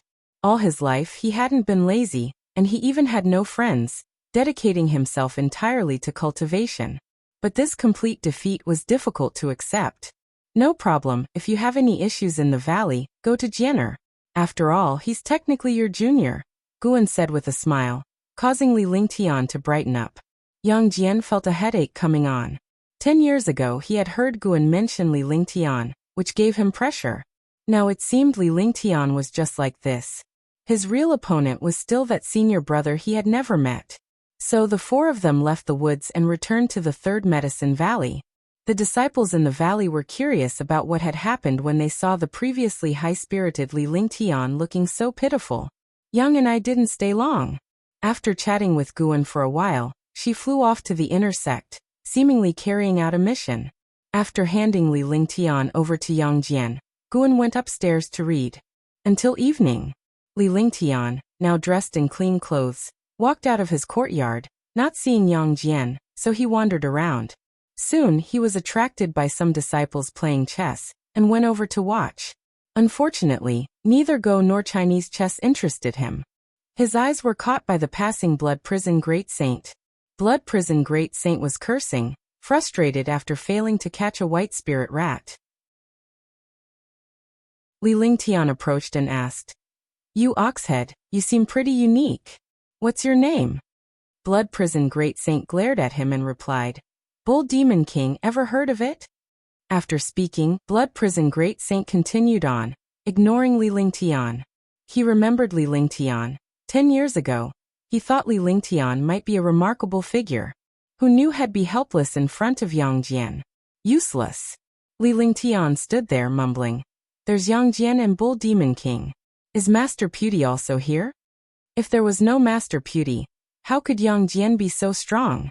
But he didn't think of Guan as Master Pewdie, because Guan didn't seem that strong.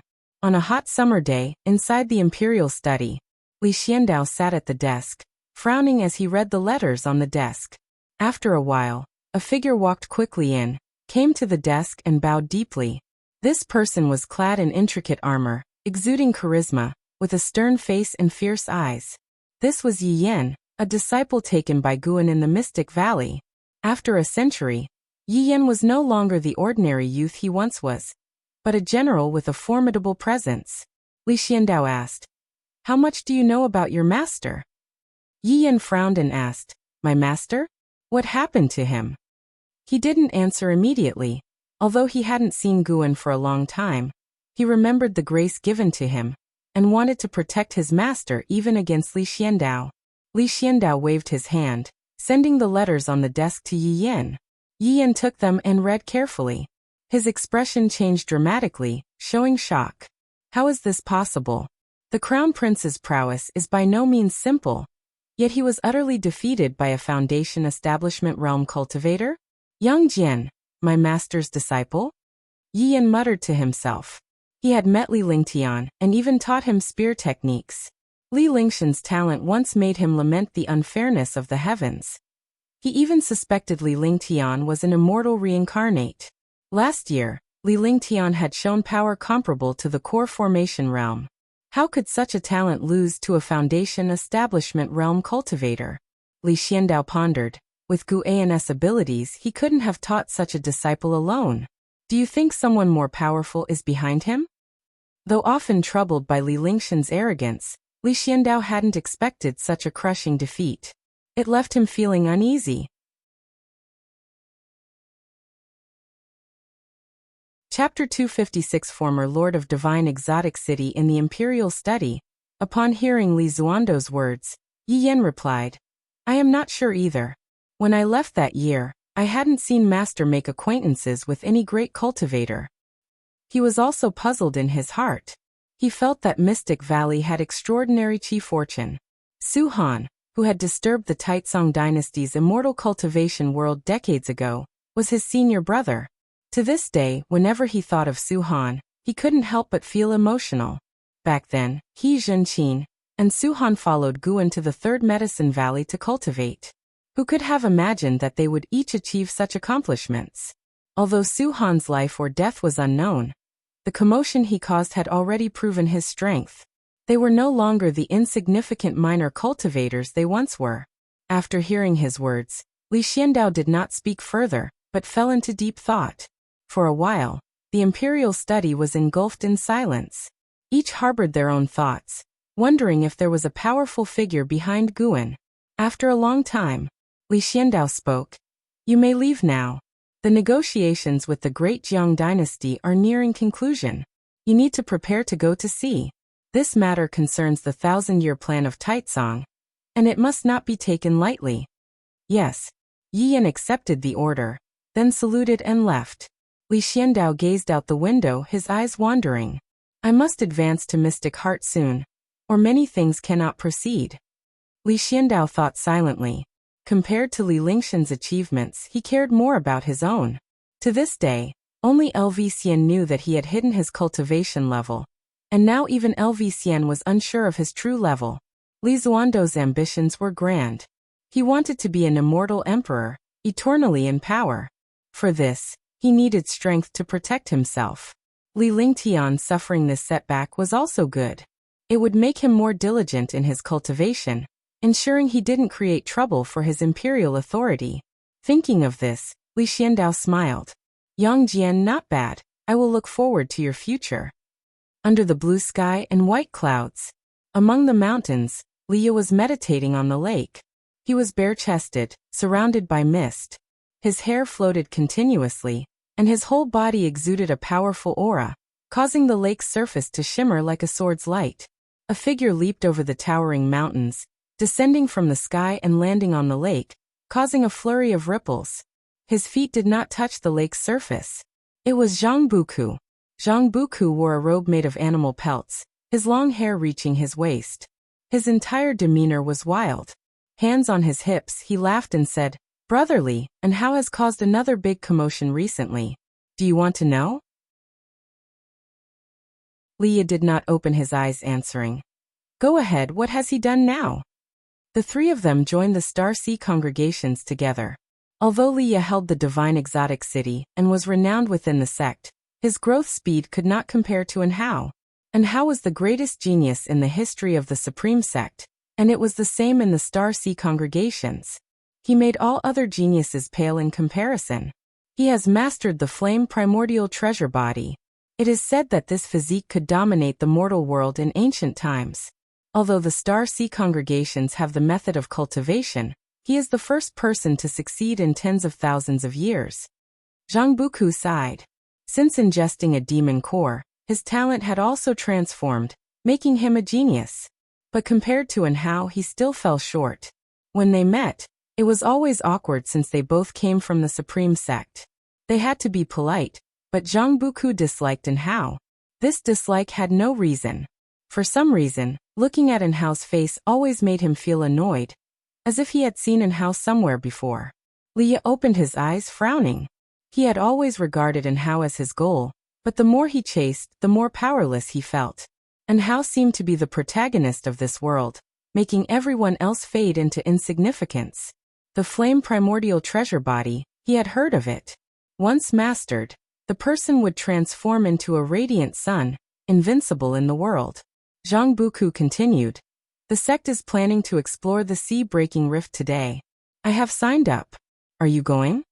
Liya shook his head and said, I still need to improve my cultivation level. I don't want to go. Of course, if you want me to accompany you, it's not impossible. Zhang Buku snorted. I don't want you to come with me. Being with you is too unlucky. I mainly came to tell you this so you wouldn't be looking for me. Leah glared at him and replied irritably, hurry up and go, you're the unlucky one. The two started bickering again. When Zhang Buku mentioned Guan, Leah conceded. Zhang Buku left satisfied. Leah watched Zhang Buku's departing figure, cursing silently that when Zhang Buku returned, he would give him a good lesson. Another year of the Spring Festival had arrived. In the Third Medicine Valley, the disciples were busy hanging lanterns and decorations. Li Lingtian was also bustling with the disciples, mainly following Yang Jian. Seeing Yang Jian busy, he had no choice but to follow. In the pavilion, Guan was discussing a peculiar book with Shenzhen. The two were expressing their views, arguing vehemently, neither convincing the other. Suddenly, it seemed Guan sensed something, frowning. Shenzhen noticed the change in his expression, waved her hand in front of him, and asked, what? Are you angry? Guan shook his head and said, no, I just thought of something and got distracted. Thinking about something? You don't respect me. Shenzhen glared angry. She stood up, put the book on the table into her storage bag, and then left. Guan did not stop her. He couldn't be bothered to cater to her whims. He sat back in the treasured chair that Shenzhen had occupied earlier, communicating with the divine exotic immortal spirit in his heart. Are you sure? He asked in his heart. The voice of the divine exotic immortal spirit sounded. Sure, it's definitely his aura. Although I have never seen him, the city retains his aura. I cannot be mistaken. The former master of divine exotic city is in that rift. The rift it mentioned was the one that spanned the ocean. Its appearance had even led to rumors of a world-destroying sea tide. The divine exotic immortal spirit had just sensed the aura of the former master of divine exotic city from that rift. Guan wanted to know the former master's cultivation level from it, but unfortunately, it did not know. In its words, the divine exotic city had been born after it left that person's hands. This was true for all immortal spirit treasures. They could only serve one master. Once the master perished, the immortal spirit would also vanish. At this moment, Leah was still in the Star Sea congregations, far from the ocean rift. Only the divine exotic immortal spirit sensed that aura. When Guan looked at the rift, he saw many cultivators fleeing from it, as if something terrifying was chasing them. When his divine sense approached the rift, he felt a powerful aura that deterred him from recklessly probing further.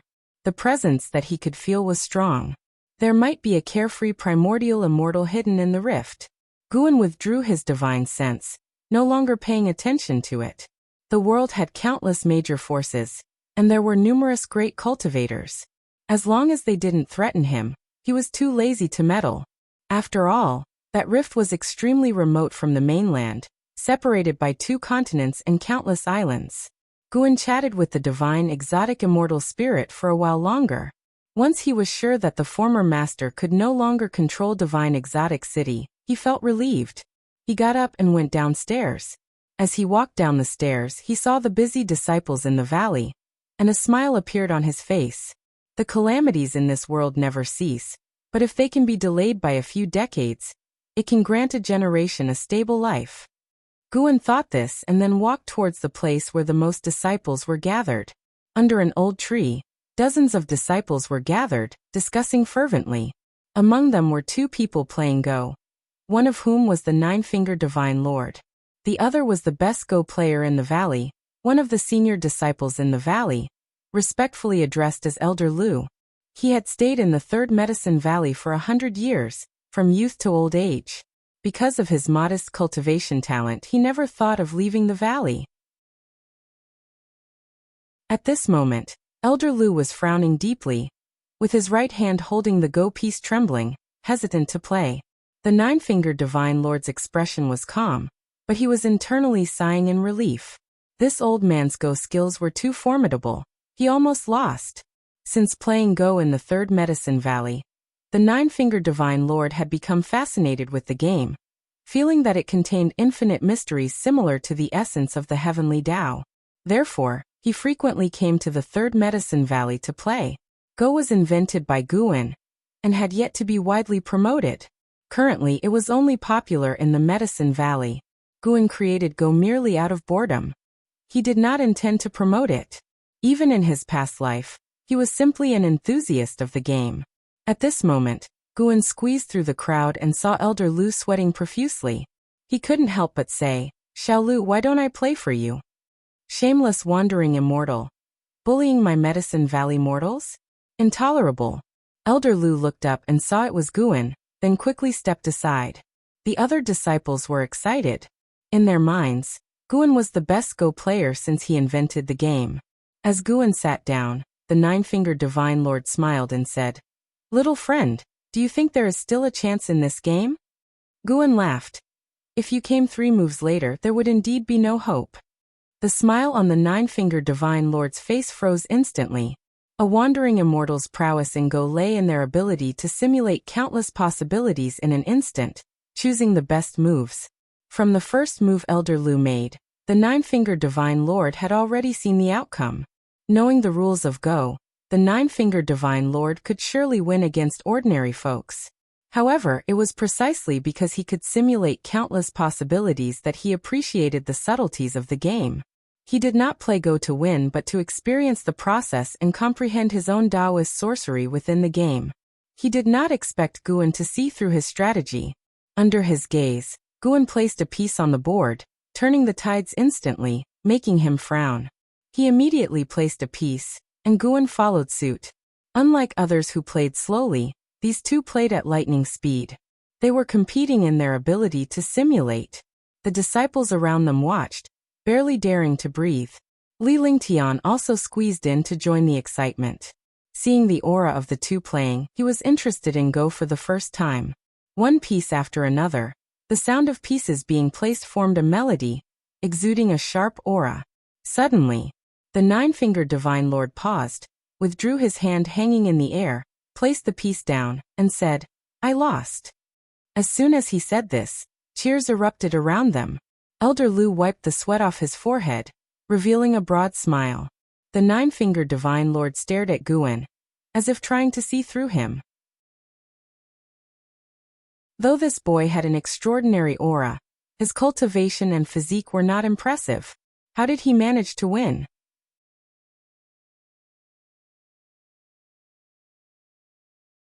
Chapter 257.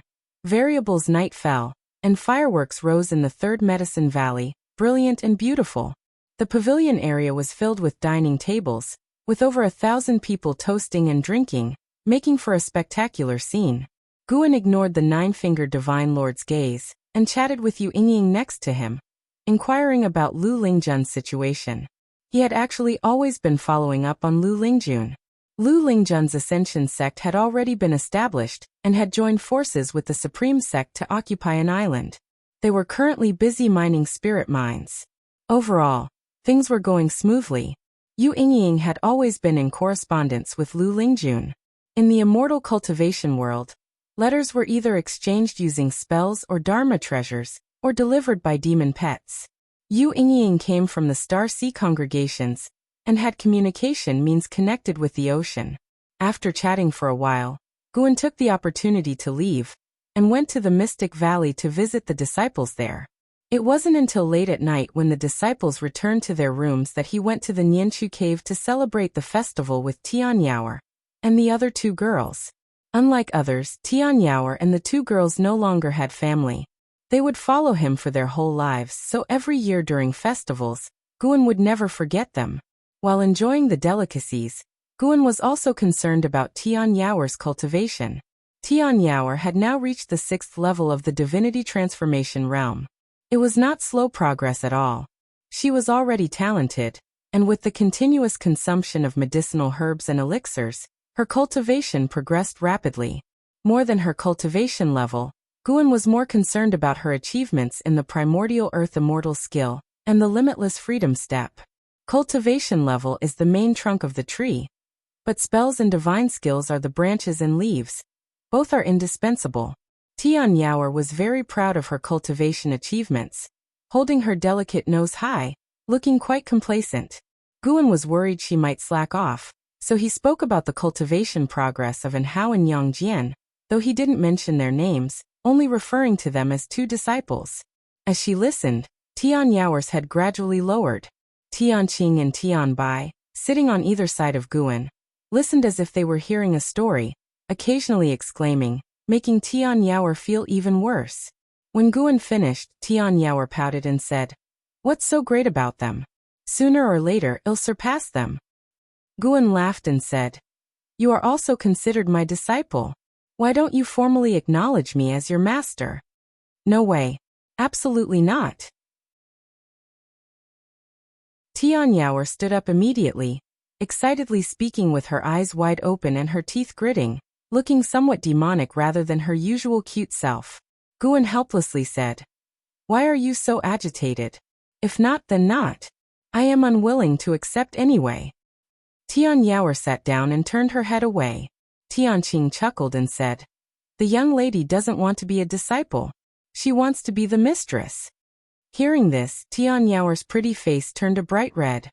She wasn't angry, and Guan noticed that she stealthily gave a thumbs up to Tianqing, a very concealed action hiding under her sleeves. Tianbai joined in the fun, teasing Tian Yaoer.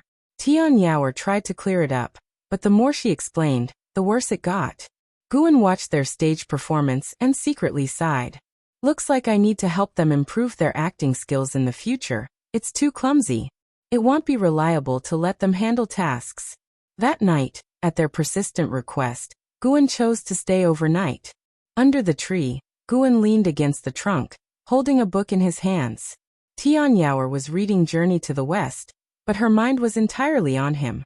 She looked at the mask on Guan's face, wanting to take it off but afraid Guan would get angry. Though their relationship was already close, she always feared losing everything. Even when acting spoiled, she gauged Guan's tone, afraid of his displeasure. "You want to take off my mask?" Guan suddenly asked. Tian Yaoer instinctively wanted to deny it, but couldn't help nodding upon hearing his gentle tone. Upon hearing this, Guan took off his mask and placed it on Tian Yaoer's face. Tian Yaoer hurriedly pulled off the mask, thinking Guan was teasing her, only to realize that Guan hadn't put on another mask. Seeing Guan's handsome face, she was stunned. Because Guan always wore a mask, she always thought the worst, imagining he had an ugly or frightening face. She didn't expect such good looks. The reason Guan was willing to remove his mask was that after so many years of interaction, Tian Yaoer was already completely isolated from external causes and effects. Even if she knew his true face, it wouldn't matter. Of course, the most important reason was that he was strong enough. Though not unmatched in the world, he could at least face all causes and effects on this land. "I know you've always wanted to see my face. Tonight, I'm letting you be happy. From tonight onwards, you must work harder in your cultivation. Stop overthinking. Since I've accepted you, I will not abandon you. You are destined to be the longest companion with me. Look to the long term. One day, I will take you out to travel and see the world. Like the green bull spirit under Lord Laozi of the Great Monad in Journey to the West, it could trouble Sun Wukong. I hope you can also stand alone in the future. Your strength is my honor." Guan spoke sincerely. These words were from his heart. Be it in Hao or Yongjian, one day they would eventually leave him. Yilan also had her own cultivation journey. Regardless of how many years she had left, Tian Yaoer, with a maximum lifespan of 18,000 years, was the one who could accompany him the longest. Tian Yaoer was deeply moved after hearing this. She nodded heavily and said, "Master, don't worry. I won't let you down. I will also train Tianqing and Tianbai well. I am your honor. They are my honor.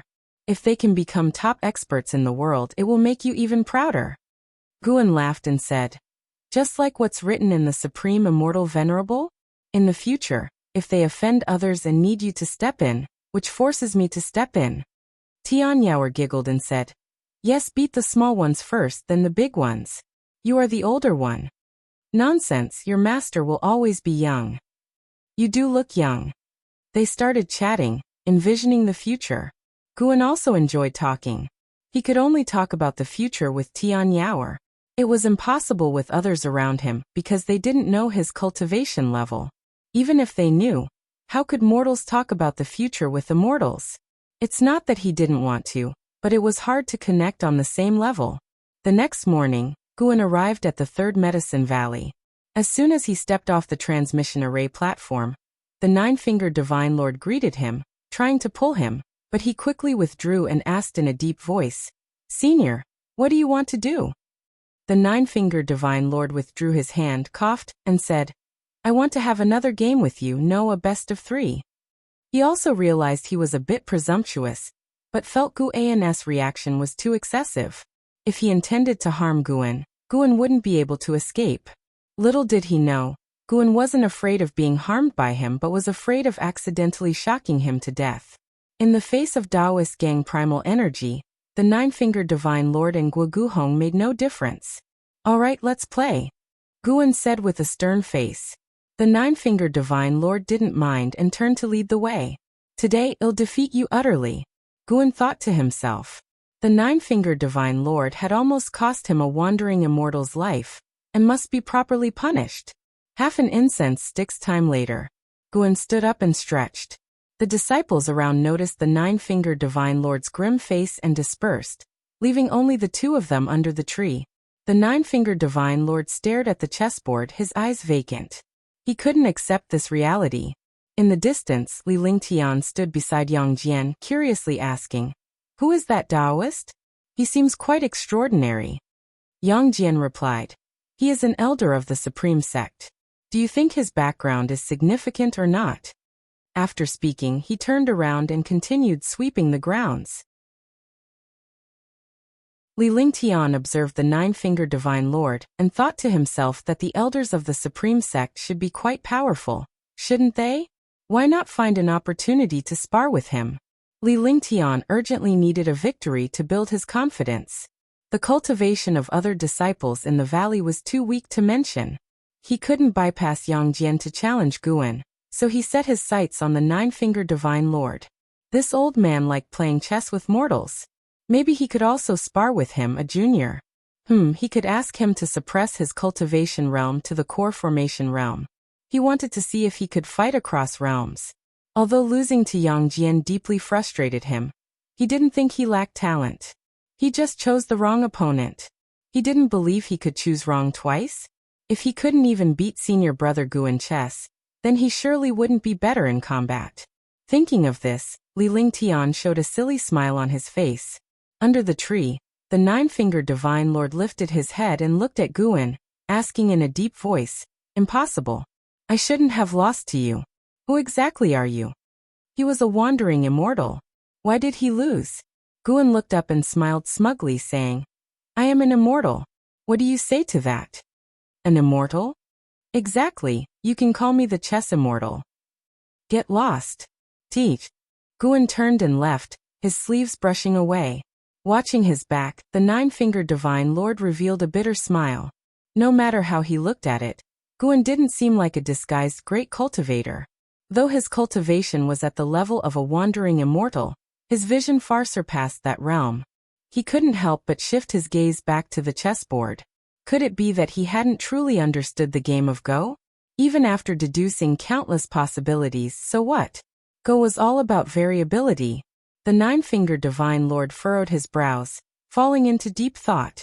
Spring passed and summer came, and the temperature of the world continued to rise. On this day, Guan brought Yang Jian and Li Lingtian to Tianya Valley. He rode on the back of the Blood Prison Great Saint's bull, slowly moving forward. Li Lingtian followed behind, dispirited. Obviously they could fly, but instead they had to walk. Was senior brother Gu intentionally tormenting him? But seeing Yang Jian walk calmly, he could only endure. He couldn't lose to Yang Jian in this regard. Rumble. Thunder roared in the distance, and Li Lingtian turned back to see storm clouds churning on the horizon. Yang Jian seemed to sense something, stopped, turned back to look, and frowned deeply. Li Lingtian walked over and asked in confusion, "What's wrong?" Yang Jian ignored him, turned and followed the Blood Prison Great Saint. Li Lingtian felt hurt. Yang Jian's indifference always made him frustrated. He understood that in Yang Jian's eyes, he wasn't worth mentioning. Yes, if he were Yang Jian, he wouldn't talk much with someone significantly weaker either. Yang Jian came up to Guan and asked, "Master, I have an uneasy feeling, as if something big is going to happen." Guan replied. Perhaps indeed a disaster is looming. Yang Jian asked in confusion. Could it be that the 7 stars spirit realm hasn't given up? Guan didn't answer but instructed, carefully sense it. I want to know what you can feel.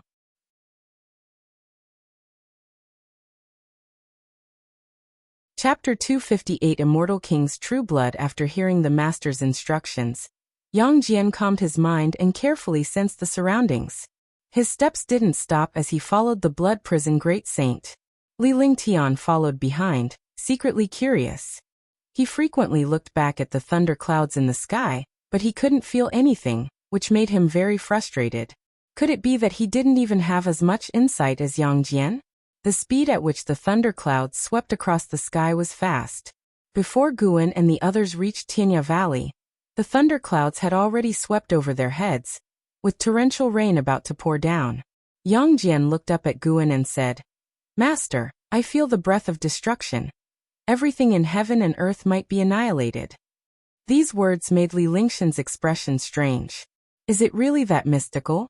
He suddenly thought that Guan was not simple, profound and unfathomable. Could Guan be hiding even greater secrets? Was it because the emperor and the crown prince knew something that they favored senior brother Gu? Li Lingtian pondered. Guan didn't continue the conversation, but patted the blood prison great saint's ox back, urging him to sprint. Let's see who gets to Tianya Valley first. Guan left these words, and the blood prison great saint leapt forward, with the ox hooves creating wind, moving majestically, quickly rushing out of the forest. Yang Jian and Li Lingtian hurried to catch up. At the mention of a competition, Li Lingtian got excited, but to his dismay, he found himself indeed the slowest. Yang Jian was one thing, but what was the background of this uncouth ox head, and why was it so fast? Inside Tianya Valley, Guan dismounted from the blood prison great saint's back, and led Yang Jian towards the cluster of pavilions. Li Lingtian didn't follow. His gaze was fixed on the blood prison great saint, his eyes bloodshot. The blood prison great saint raised his ox head, glanced at him disdainfully, and spat out a word that nearly drove him mad. Trash! Li Lingtian was livid, watching the blood prison great saint's back, wanting to curse back, but the words were stuck in his throat and wouldn't come out. He suddenly started doubting his life. Was he really trash? Sure, he was stronger than many, surpassing disciples of Medicine Valley and the Royal Palace, but in the grand scheme of the world, how big were those places? He remembered Guan's words. There is always someone better out there. The more Li Lingtian thought about it, the more bewildered he became, standing dazedly in place. This time, Guan brought Yang Jian because Li Xiandao wanted to meet him. He wasn't afraid of Li Xiandao scheming, having gotten to know him over the years. He respected Li Zuando's character, and since they were like-minded individuals, they always believed themselves to be the strongest. When Li Xiandao saw Yang Jian, he was amazed by his talent and growing fond of him. He was very enthusiastic in his questioning, showing extreme concern, which Guan thought surpassed his previous treatment of himself. When Li Lingtian entered the courtyard and saw this scene, he felt even worse. After chatting for over an ancient hour, Li Xiandao decided to give Yang Jian a gift, asking what he wanted. Yang Jian instinctively looked at Guan, which intrigued Li Xiandao. What had Guan done to enamor Yang Jian like this? He had always believed that someone more formidable was behind Guan, and that Guan was just a guise. He had suspected Guan of hiding his strength, but having known him since the age of 15, nothing could have been faked. Knowing Li Zuando's identity, Yang Jian said, I would like a weapon I can wield comfortably, heavier but not too large. Li Xiandao laughed. Are you serious, Yang Jian? Yang Jian, showing an embarrassed look for the first time, nodded in agreement. Li Xiandao immediately agreed, promising to give him a satisfactory weapon within 3 years. In the end, Li Xiandao didn't extend any invitations or try to recruit Yang Jian. Guan, who had earlier considered recruiting Yang Jian for the military, realized he had been overthinking. As Guan prepared to leave, Li Xiandao instructed Li Lingtian to continue following him. Guan didn't refuse, thinking that in the third Medicine Valley with so many people, one more mouth wouldn't matter. Li Xiandao likely didn't expect him to guide Li Lingtian in anything specific. Cranes flew across the sky in rows, and the sea breeze blew into the immortal-seeking island. Guan walked through the streets with Yang Jian, and Hu Xiaojian led them beside Guan. Today marked Guan's first time bringing Yang Jian to immortal-seeking island, where Yang Jian looked around in amazement, finding everything novel. He was curious about how far this island was from the supreme sect. Guan instructed Hu Xiaojian to introduce immortal-seeking island to Yang Jian. Hu Xiaojian enthusiastically complied, leaving a good impression on Yang Jian. The more Yang Jian learned about immortal-seeking island, the more astonished he became. Compared to the supreme sect, immortal-seeking island seemed like a place of true immortals, with so many immortals coming and going frequently. As Hu Xiaojian introduced the island, he also guided Guan to purchase high-rank medicinal herb seeds. 2 ancient hours later, Guan brought them to Sage Tang Hai's residence. Over the years, Hu Xiaojian had become one of Guan's people. During Guan's absences, Sage Tang Hai had taken good care of him, so he was familiar with the residence. Today, many immortal path cultivators were in the residence, with more than 10 loose immortals and over 40 in the Nirvana realm. These cultivators were Sage Tang Hai's friends, who were all familiar with Guan. Not only was Guan a loose immortal, but his wealth was also astonishing. When discussing medicinal herb transactions on Immortal-Seeking Island, Meng Lang's name often came up, making many speculate he had a powerful force behind him. Otherwise, why would he need such a vast amount of medicinal herbs? The great cultivators were very enthusiastic toward Guan's disciple, offering various meeting gifts. Guan had Yang Jian accept them all, as he was equally generous when these cultivators brought their disciples to visit, reciprocating the gesture.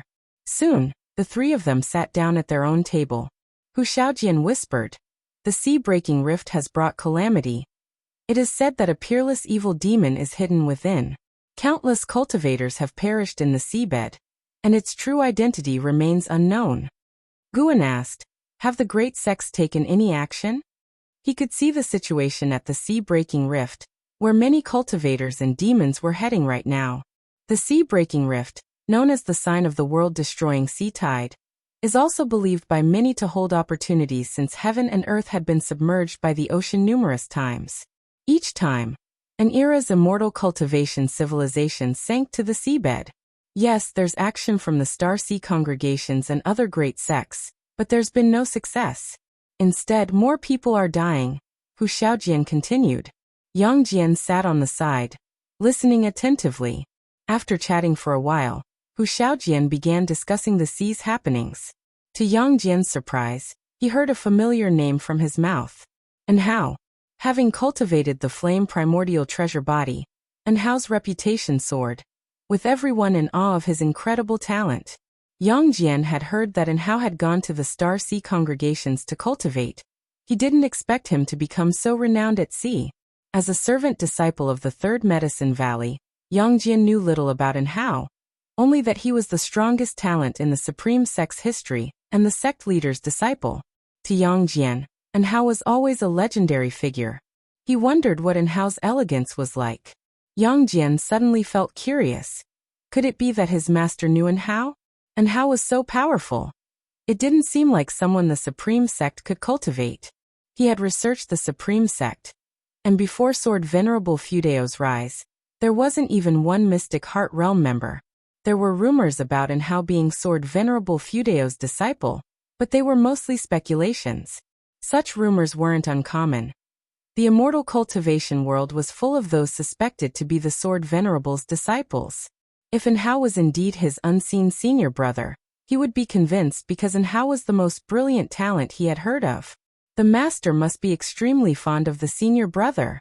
Yang Jian thought silently as he looked at Guan.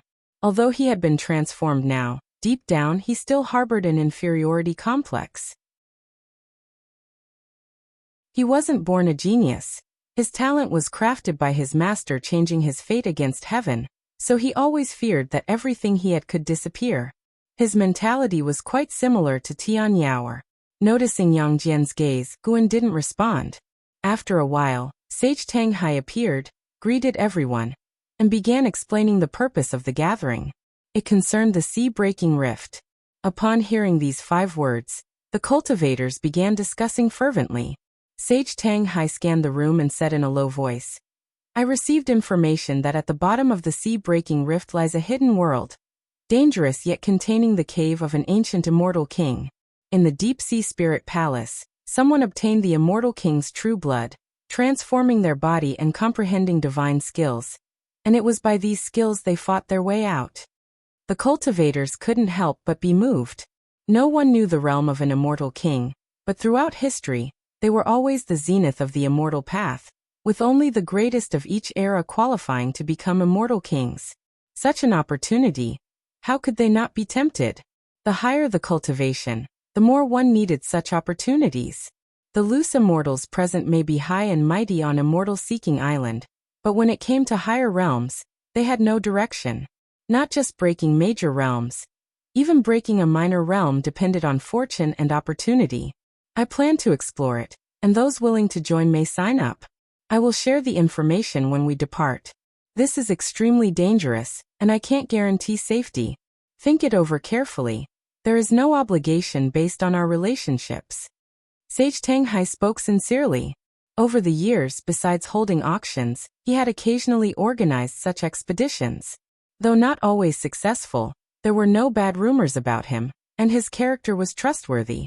The cultivators began discussing among themselves.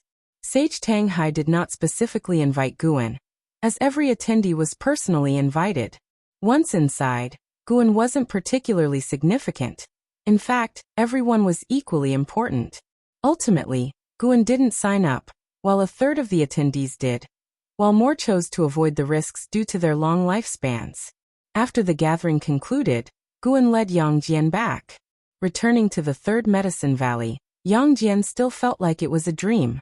This journey had been too surreal, broadening his horizons. This world was vast, and the Supreme Sect was just a drop in the ocean. Guan began to patrol the medicine valley, picking the matured herbs. He wondered if he could accumulate 100 million years of lifespan before the calamity struck.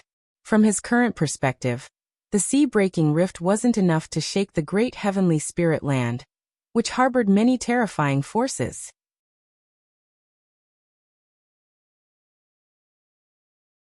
Chapter 259 Reincarnation. What Guan saw and heard on Immortal Seeking Island was just a microcosm of the great forces at sea.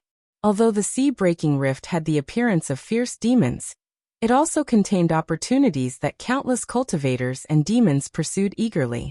However, as long as this matter didn't affect Guan, he was too lazy to care. Even if people he knew ventured into the sea-breaking rift, he would not stop them. Everyone had their own choices, and during the previous calamities on the continent, many people he knew were also involved. Opportunities were always obtained through struggle and adventure. When the ocean raised storms, the 155-year-old Guan was still living a farming life. Occasionally, he used his divine sense to look at the sea-breaking rift, and then at outer heaven. The influence of this sea-breaking rift was great. Guan saw that recently more and more heaven and earth-flying immortals had returned from outer heaven. There were also increasing conflicts on the ocean. When someone brought out treasures from the sea-breaking rift, the bloodshed had already begun. Moreover, Guan noticed a special situation that added more variables to this catastrophe and made him more wary of the sea-breaking rift. The time came to late autumn. Guan was chatting with Yilan. The two of them stood in front of a wooden fence, watching the disciples sweep away the fallen leaves. Unifying the world is a good thing. As for whether to follow the dynasty northward, that's up to you, Guan said. The Taizong dynasty was about to unify the world. Li Xiandao invited the Supreme Sect to send people north to discuss with the great Jiang dynasty, firstly to show support, and secondly to go north together and establish a base in the former demon lands. Before the Heavenly Ranking Conference, the Supreme Sect's northern plans were always delayed, with someone secretly sabotaging them. Because of this, the Supreme Sect had sacrificed some disciples. Now no force dared to oppose the Supreme Sect, and the Supreme Sect was also preparing to establish a subsect in the north. Yilan was talking about going to the subsect. If she went to the subsect, her status and position would be promoted, and she was very tempted. If she didn't go with her current cultivation level, She could only be an elder in the inner sect, but the power she would obtain would be small. Yilan hesitated. I really want to go, but I'm afraid I won't see you as often in the future. Guan laughed and said, that's just the early stage. Once the teleportation array is built, you'll be able to see me whenever you want. Although Yilan liked him, her life was not only about Guan. She couldn't revolve around him, and he also hoped that Yilan could live more wonderfully. The splendor of life, romantic love was just a part of it. Especially after cultivating immortality, the weight of love was even smaller. So-called love itself began with desire. Cultivating immortality and cultivating the mind naturally could control physical desires, but spiritual desires would become greater. In the early years, Yilan had thrived in the outer disciple deacon hall, and she still had a desire for power in her heart. However, this desire was less important compared to her regard for Guan, which made her very hesitant. Hearing Guan's words, Yilan felt reasonable, nodded and said teasingly, if I leave, won't you, senior brother, feel more at ease? Guan said indignantly, what are you talking about? I feel at ease whether you are here or not. Yilan couldn't help but lightly hit him. Guan reminded her not to slack off in her practice after going to the subsect. The senior brother and sister chatted and began to reminisce about the past. As dusk approached, Yilan left. Guan had just sat down at his desk and was about to flip through a book when he suddenly sensed something. He directed his divine sense towards the great Jiang dynasty. The long-hidden primordial Taoist talisman had finally made a move. It merged into the abdomen of a woman from a Ji family branch, which surprised Guan was this considered reincarnation. After reaching the carefree primordial immortal realm, Guan could already spy on the yin-yang rules of the world, but he still couldn't see where reincarnation was. Those souls would rise into the sky within 7 days after death, disappear after reaching a certain height, and those that did not rise within 7 days would turn into vengeful spirits, repelled by the heaven and earth rules. To survive, they had to harm living spirits and absorb their essence energy to enhance their ghostly energy, growing stronger step by step. After Ji Xiaoyu's death, her soul had been hiding in the primordial Taoist talisman, unlike other ghosts who persecuted living beings. Under Guan's watch, the primordial Taoist talisman completely merged with the woman's aura, as if it had disappeared out of thin air. Who knew if this Ji Xiaoyu would have the memories of her past life? Guan remembered that Ji Xiaoyu had seemed mature beyond her years as a child, unlike normal children. Perhaps she had always retained her past life memories, but had hidden them well. After watching for a while, Guan withdrew his gaze. The moonlight was slightly cool, and the evening breeze blew in through the window, moving Guan's sideburns. This breeze lasted another 10 years. 10 years passed, the world changed greatly, and the territories of the 3 dynasties were unified. Only the Taitsong dynasty remained, and for the people, it was truly peace under heaven. Taitsong focused on development, exploring the world by sea and mining resources in the north. With the increase in resources, all industries within the dynasty flourished. The same was true for the immortal cultivation world, with new sects constantly emerging. For example, the Juhua sect was the most rapidly developing sect in these 10 years, and was already one of the top 9 sects in Taitsong, with the Supreme Sect ranked first and the Tsangtian sect second. The subsect of the Supreme Sect had already been established, and various news kept flowing into the Supreme Sect, making all disciples feel the sect's rise. The treatment of disciples from the Medicine Valley also improved, and the time disciples stayed in the Medicine Valley began to shorten, proving that the Supreme Sect was investing more resources into their cultivation, reducing the time for servant disciples to reach foundation establishment. One day, Guan had just arrived at the 3rd Medicine Valley from Mystic Valley. He turned his head and saw a crowd in front of the nearby pavilions, all gathered to watch a Go game. He didn't know when it started, but Go had begun to be popular in the Supreme Sect, and Go masters always came to the 3rd Medicine Valley. Guan knew it was because the 9-fingered Divine Lord liked to play Go here. He had become the biggest promoter of Go. Moreover, with his current cultivation level at the Mahayana realm, the Hall of Elders couldn't help but flatter him. Last month, LV Baitian had even asked him if he wanted to organize a Go tournament, but he refused. Currently, Go was only popular within the Supreme sect, and it was too early to hold a tournament.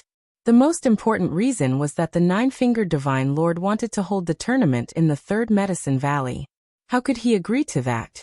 Wouldn't that affect him planting medicinal herbs? Guan only watched for a while before heading towards his pavilion.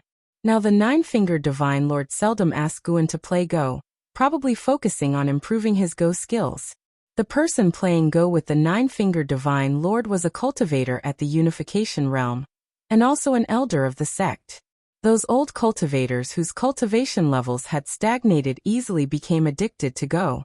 Guan suddenly sensed something, piquing his interest. He immediately called for the Blood Prison Great Saint, and rode him towards the Outer Gate City. Foundation Establishment realm mounts were not uncommon in the current Supreme sect. If one stayed at the Third Medicine Valley for half a day, one would surely see disciples riding mounts flying over the Medicine Valley. Master, why did you suddenly want to go to the Outer Gate City? The Blood Prison Great Saint asked curiously. Lu Lingjun has returned and is taking people to the Heavenly Repair Platform. She probably wants to try the Heaven Cutting Axe. Guan replied casually. The Blood Prison Great Saint was immediately interested. He knew Lu Lingjun had founded the Ascension sect, and those she brought might be Ascenders. As Ascenders, they would naturally want to learn more about each other. The Blood Prison Great Saint's speed was very fast, and they soon arrived in front of the Heavenly Repair Platform. Compared to 10 years ago, the Heavenly Repair Platform was even more bustling, with cultivators of varying cultivation levels, from the Qi cultivation realm to loose immortal realm, on the platform. Yes, there were loose immortals, and not just one. They all came from overseas. They first expressed their respect to the sword Venerable Fudao, and then openly ascended to the Heavenly Repair Platform to comprehend the sword intent of the sword Venerable Fudao. Years ago, Guan had secretly enhanced the sword intent contained within the words Righteous Path. Guan dismounted and walked up to the Heavenly Repair Platform.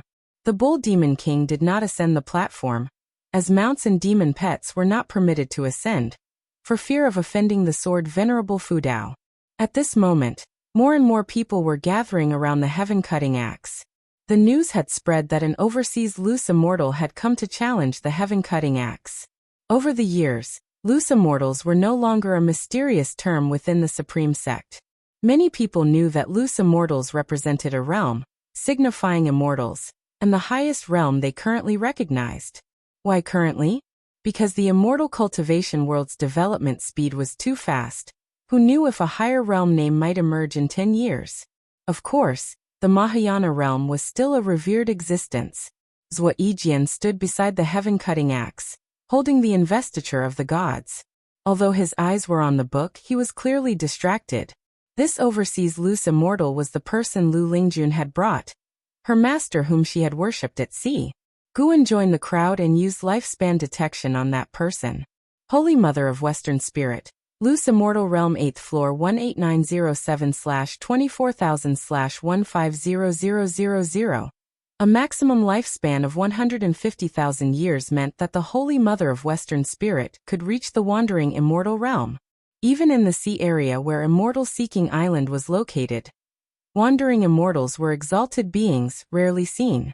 The Holy Mother of Western Spirit wore a purple robe, with long white hair tied up under a bejeweled golden crown. A green scarf coiled around her elbow. Standing there, she exuded a vast pressure, inspiring awe. Although she had white hair, her appearance was youthful and beautiful, though her imposing presence made it easy to overlook this. The Holy Mother of Western Spirit approached the Heaven Cutting Axe and examined it closely. She came to this continent specifically for Sword Venerable Fudao. This was one of the reasons she took Lu Lingjun as her disciple. Overseas great cultivators had a deeper understanding of the destruction of the Seven Stars Spirit Realm. Sword Venerable Fudao was undoubtedly the most powerful cultivator she had heard of so far. How could she not be interested? Zhua Yijian, seeing her hesitation, said impatiently, "Hurry up. There are people waiting. When the ancient hour arrives, not even the Lord of a holy land can make an exception." Loose immortal or whatever immortal, in the Supreme Sect, everyone had to follow the rules. The Holy Mother of Western Spirit was not angered. She raised her right hand, her snow-white palm reaching out to grasp the heaven-cutting axe. She could feel that the weight was not from the heaven-cutting axe itself, but from the vast mana within it. After 2 attempts, she gave up and turned to leave. This disappointed the spectators. There was little commotion. They didn't expect the Holy Mother of Western Spirit to succeed, just wanted to see the lofty immortal in a moment of embarrassment. Lu Lingjun exchanged a few words with the Holy Mother of Western Spirit, and then was about to leave when her eyes suddenly caught Guan. Guan, why are you here? Lu Lingjun transmitted her voice to Guan while waving to him.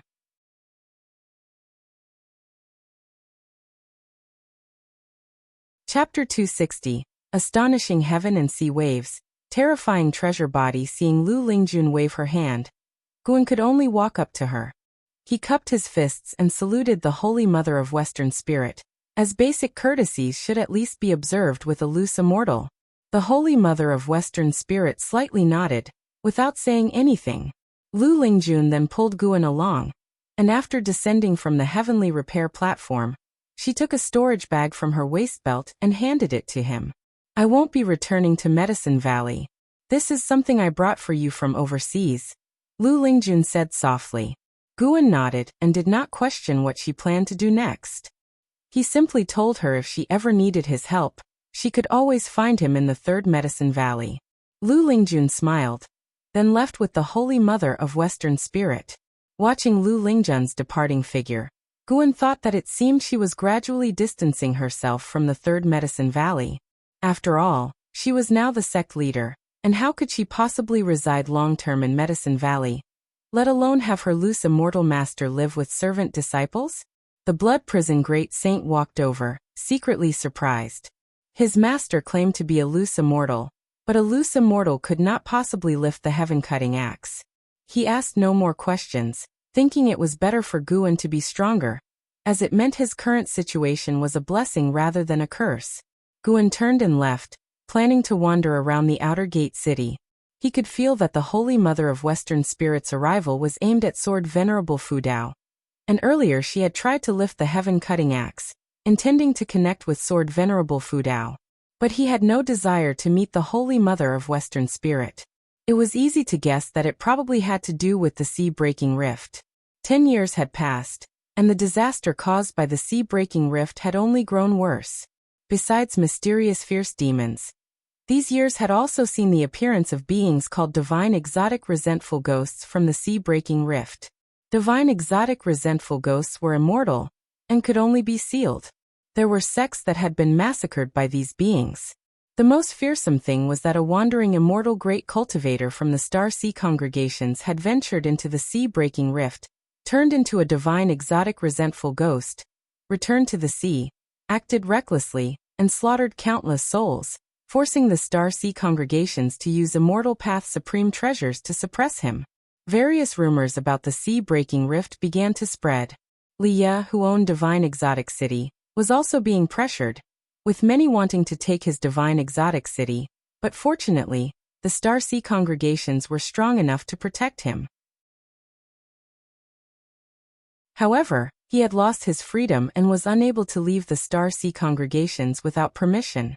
While the sea was a scene of bloody turmoil, the mainland remained tranquil, with everything harmonious, at least within the Supreme Sect. Guan sought out his friends in the outer sect for a drink, discussing upcoming interesting events or the romantic tales of the sect's aristocracy. The Supreme Sect was now very open, unlike the tense atmosphere of the past, and lower-level disciples discussing the great cultivators would not face retribution as a result. The noble families now cherished their reputations, fearing any scandal that would get them expelled from the Supreme Sect. With Sword Venerable Fu Dao present, the Supreme Sect had to abide by the rules of the righteous path. Of course, this was only within the Supreme Sect.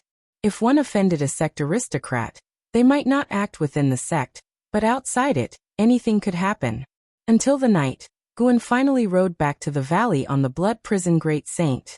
He held a wine gourd, reciting poetry, which the Blood Prison Great Saint praised as fine verse. Guan thought he had good judgment, daring to praise any lousy poem, which was its own kind of realm. The arrival of the Holy Mother of Western Spirit did not shock the Supreme Sect, whose foundations were also quickly growing. Unless the Holy Mother of Western Spirit was coming to join the Supreme Sect, they would not mobilize for her. Another summer arrived. Guan lay under the mystic pure tree, staring at his attribute panel. His lifespan had reached 25 million years. Although it was still far from 100 million years, the number already gave him a sense of security. Nearby, the White Spirit Rat and the Blood Prison Great Saint were playing. Although the White Spirit Rat could not yet speak, its maximum lifespan was continually increasing, and its reflex speed was beyond what the Blood Prison Great Saint of the Foundation establishment realm could match. Boom! A thunderous sound came from afar, alarming everyone in Medicine Valley. The Blood Prison Great Saint and the White Spirit Rat stopped and looked toward the horizon, their expressions tense. The Nine-Fingered Divine Lord, who had been playing chess, frowned and turned to look, extending his divine sense. His face quickly grew grim. Guan was rather calm. The reason he was checking his attribute panel was that he sensed something significant was happening. Before the loud noise, a powerful force had erupted from the bottom of the sea-breaking rift, causing immense waves on either side. The waves continued to escalate, and were now reaching a height of 300 zhang as they surged toward the mainland, growing larger all the time. A large number of cultivators were rushing to the scene, trying to prevent the catastrophe. Guan sensed a massive amount of eerie energy rising from the depths of the sea-breaking rift, predicting the emergence of divine exotic resentful ghosts. Divine exotic resentful ghosts were different from the divine soul demons of divine exotic city. They had their own spiritual wisdom and even retained memories of their former selves, but their personalities had drastically changed. They killed any living spirits they encountered, which caused the turmoil in the Seabast immortal cultivation world. The strength of divine exotic resentful ghosts was not the frightening part. The terror lay in their retained spiritual wisdom and memories, all of which had now turned against living spirits, hence the widespread fear. Having spiritual wisdom meant they could establish rules, and even posed the possibility of overturning the mortal world. Guan rose, realizing he could not appear too indifferent, as the entire valley was in shock, and he had to cooperate with the rest.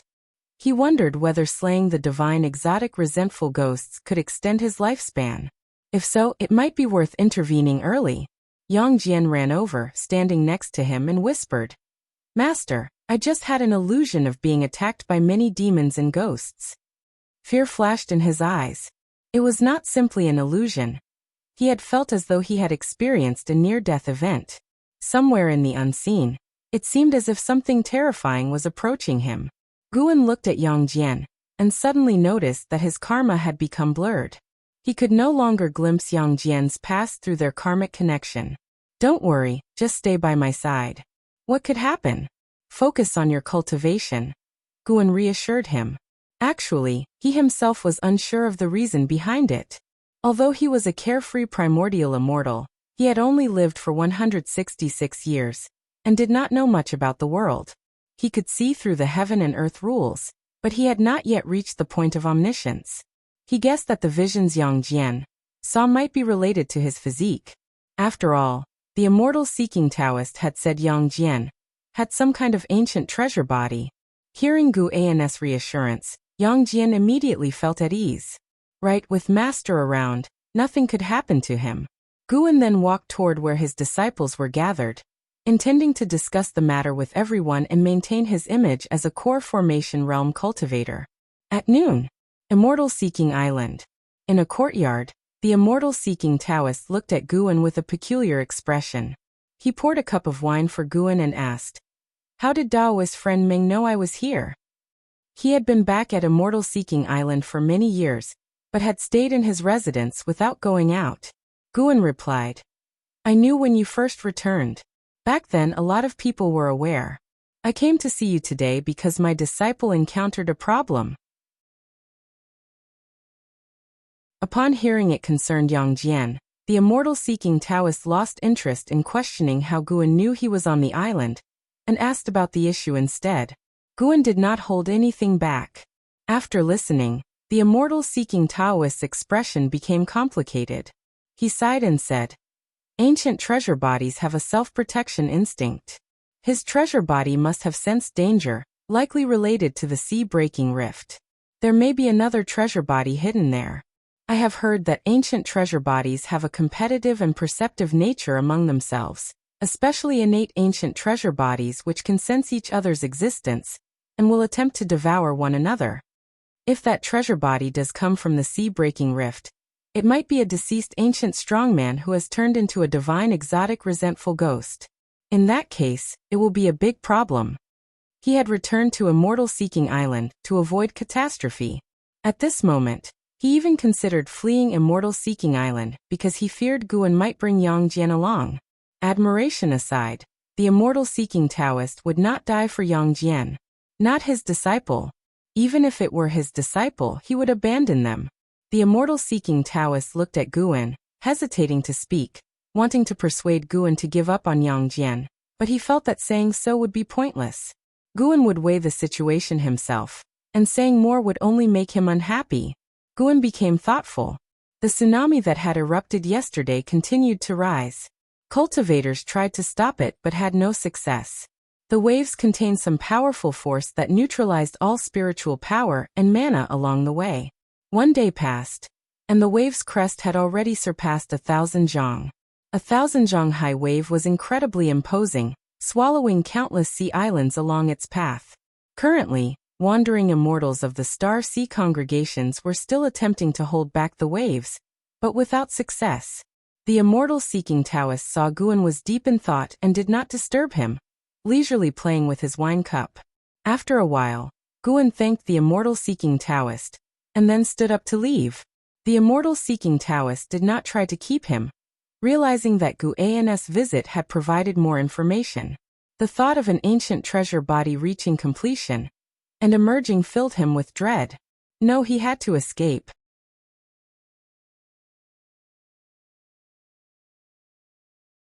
Chapter 261.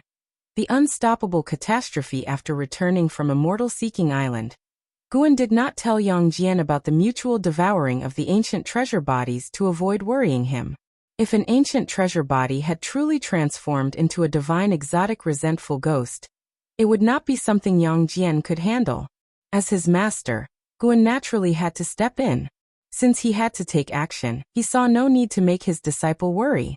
The Supreme Sect dispatched a great cultivator to fly towards the direction of the sea-breaking rift, and news of the terrifying sea tide quickly spread. Guan continued his regular routine, pretending to be unaware of this matter. While the disciples of the Medicine Valley were busy working and cultivating, the ocean had already entered a cataclysm. If viewed from above, one could see that with the sea tide at the center, cultivators were continuously flocking from all directions, creating a spectacular scene. While inspecting the medicine garden, Guan saw several heaven and earth flying immortals flying by, not just one. The sea waves continued to surge. On the boundless ocean, the waves swept across like a mountain range. In front of this mountain range, countless cultivators formed a line, continuously casting spells to block the waves. Unfortunately, their spell and divine skills only caused splashes and could not disperse the waves. The number of cultivators continued to increase, but no matter how many there were, they could not shake the momentum of the waves. Qi Jiuxiao of the Star Sea congregations also came with his master Qi Bei to assist. Despite giving his all, he couldn't resist the waves' power. Damn it! Who on earth is stirring up trouble within these waves? Qi Jiuxiao cursed angrily.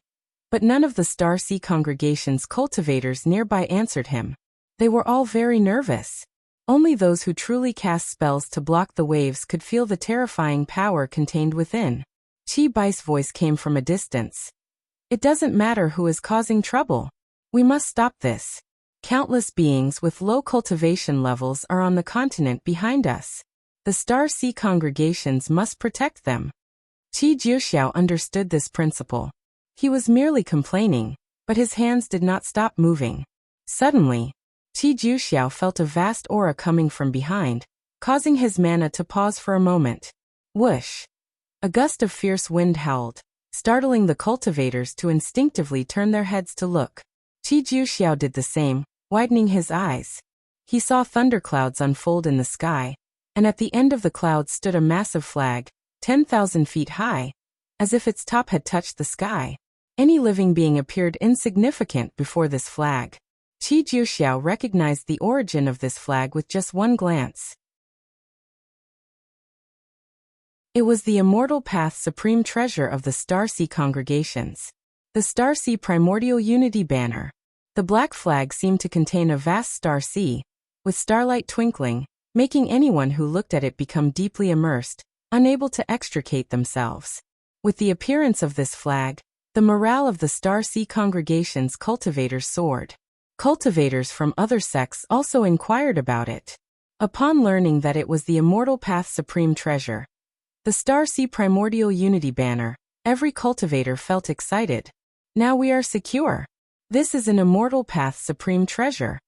The legendary Star Sea Primordial Unity Banner, just the sight of it strikes fear. With the Immortal Path's supreme treasure out, we can certainly block these waves. After the 7 Stars Spirit Realm disbanded, only the Star Sea congregations are the true rulers of this sea area. Their ability to directly bring out the Immortal Path's supreme treasure proves their determination to protect the ocean, worthy of the Righteous Path's reputation. The cultivators discussed, their gazes fixated on the towering Star Sea Primordial Unity Banner, their eyes filled with hope. The Star Sea Primordial Unity Banner suddenly unleashed a terrifying wave of energy, sweeping through the clouds.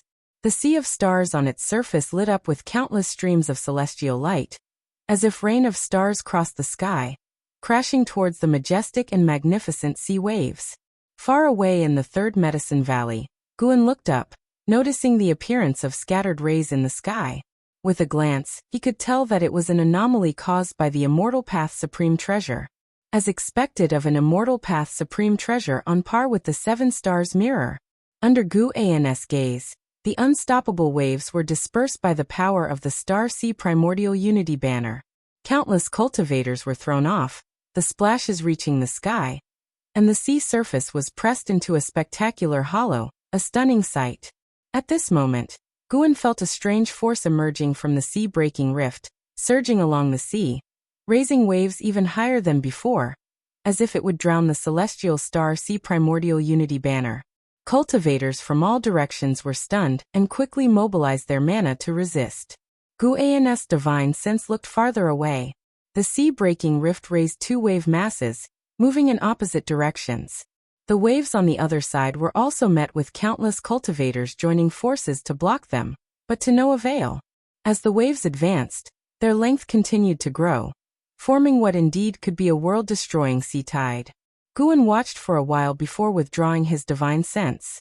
The dual waves attracted more and more great cultivators, giving him a chance to observe the foundation of the great heavenly spirit land.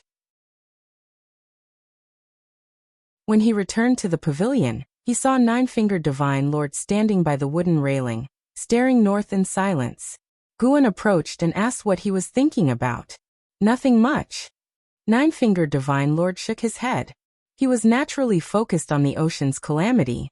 Seeing that Nine-Fingered Divine Lord did not wish to elaborate, Guan did not press further. He simply nodded and walked away. Nine-Fingered Divine Lord suddenly turned to him and asked, "Valley Master, if your loved ones turned into monsters that harm all beings, what would you choose to do?" Guan halted, turned to look at him and thought for a moment. If they were truly my loved ones, I wouldn't shield them, but neither would I become their enemy. If they insist on killing me, I would fight to the death. Nine-Fingered Divine Lord chuckled after hearing this and said, "It's not that simple. Your answer lacks struggle." Indeed, it's not that simple, but why ponder over it? The only thing one can truly control is oneself, right? Guan retorted. Did Nine-Fingered Divine Lord have loved ones that had turned into divine exotic resentful ghosts? Judging by Nine-Fingered Divine Lord's lifespan, he certainly had a story. Nine-Fingered Divine Lord sighed. Yes, one can only control oneself. Even cultivators are the same. The more one tries to control, the more one deviates from the path of immortal cultivation. The two chatted casually, with Nine-Fingered Divine Lord's words filled with sorrow yet lacking specifics. Soon they turned their conversation to the game of Go. Meanwhile, in a residence in the main city of the sect, Lu Lingjun and the Holy Mother of Western Spirit sat across from each other in the courtyard. At this moment, the Holy Mother of Western Spirit looked at a copper mirror on the table, frowning deeply. In the mirror was a blurry figure, seemingly saying something. After the figure in the mirror disappeared, the Holy Mother of Western Spirit put the copper mirror into her sleeve. Although Lu Lingjun sat next to her, she did not hear the figure's words. She couldn't help asking, "Master, who were you speaking to just now?" The Holy Mother of Western Spirit took a deep breath and said, "An elder of mine.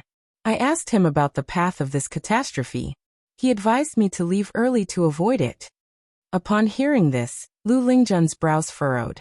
In her heart, the Holy Mother of Western Spirit held an exceptional position and cultivation level.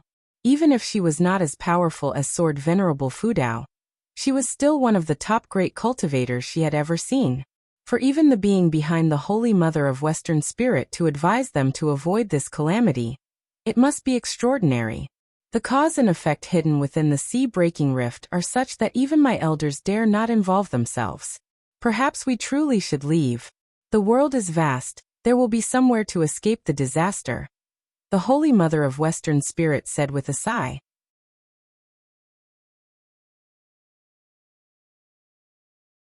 Another wave had formed, and the banner itself had been tainted by the force within the wave, forcing the Star Sea congregations to retract this immortal path's supreme treasure. At this moment, Qi Jiexio's pupils suddenly dilated, his face showing a look of terror. In the dim sea wave, he saw a figure, 1,000 meters tall, only faintly visible when lightning flashed. It was not just him, more and more people saw that figure. Anyone who beheld it felt a suffocating pressure in their chest. For over 100,000 cultivators had gathered to block this wave, with the lowest cultivation level being Mystic Heart Realm, and over 10,000 Immortal Path cultivators. Even such power could not shake the wave's momentum. How could they not despair? More and more cultivators felt beaten down, their will to fight waning. Seeing the mysterious 1,000-foot-tall figure in the wave made them even more eager to escape immediately.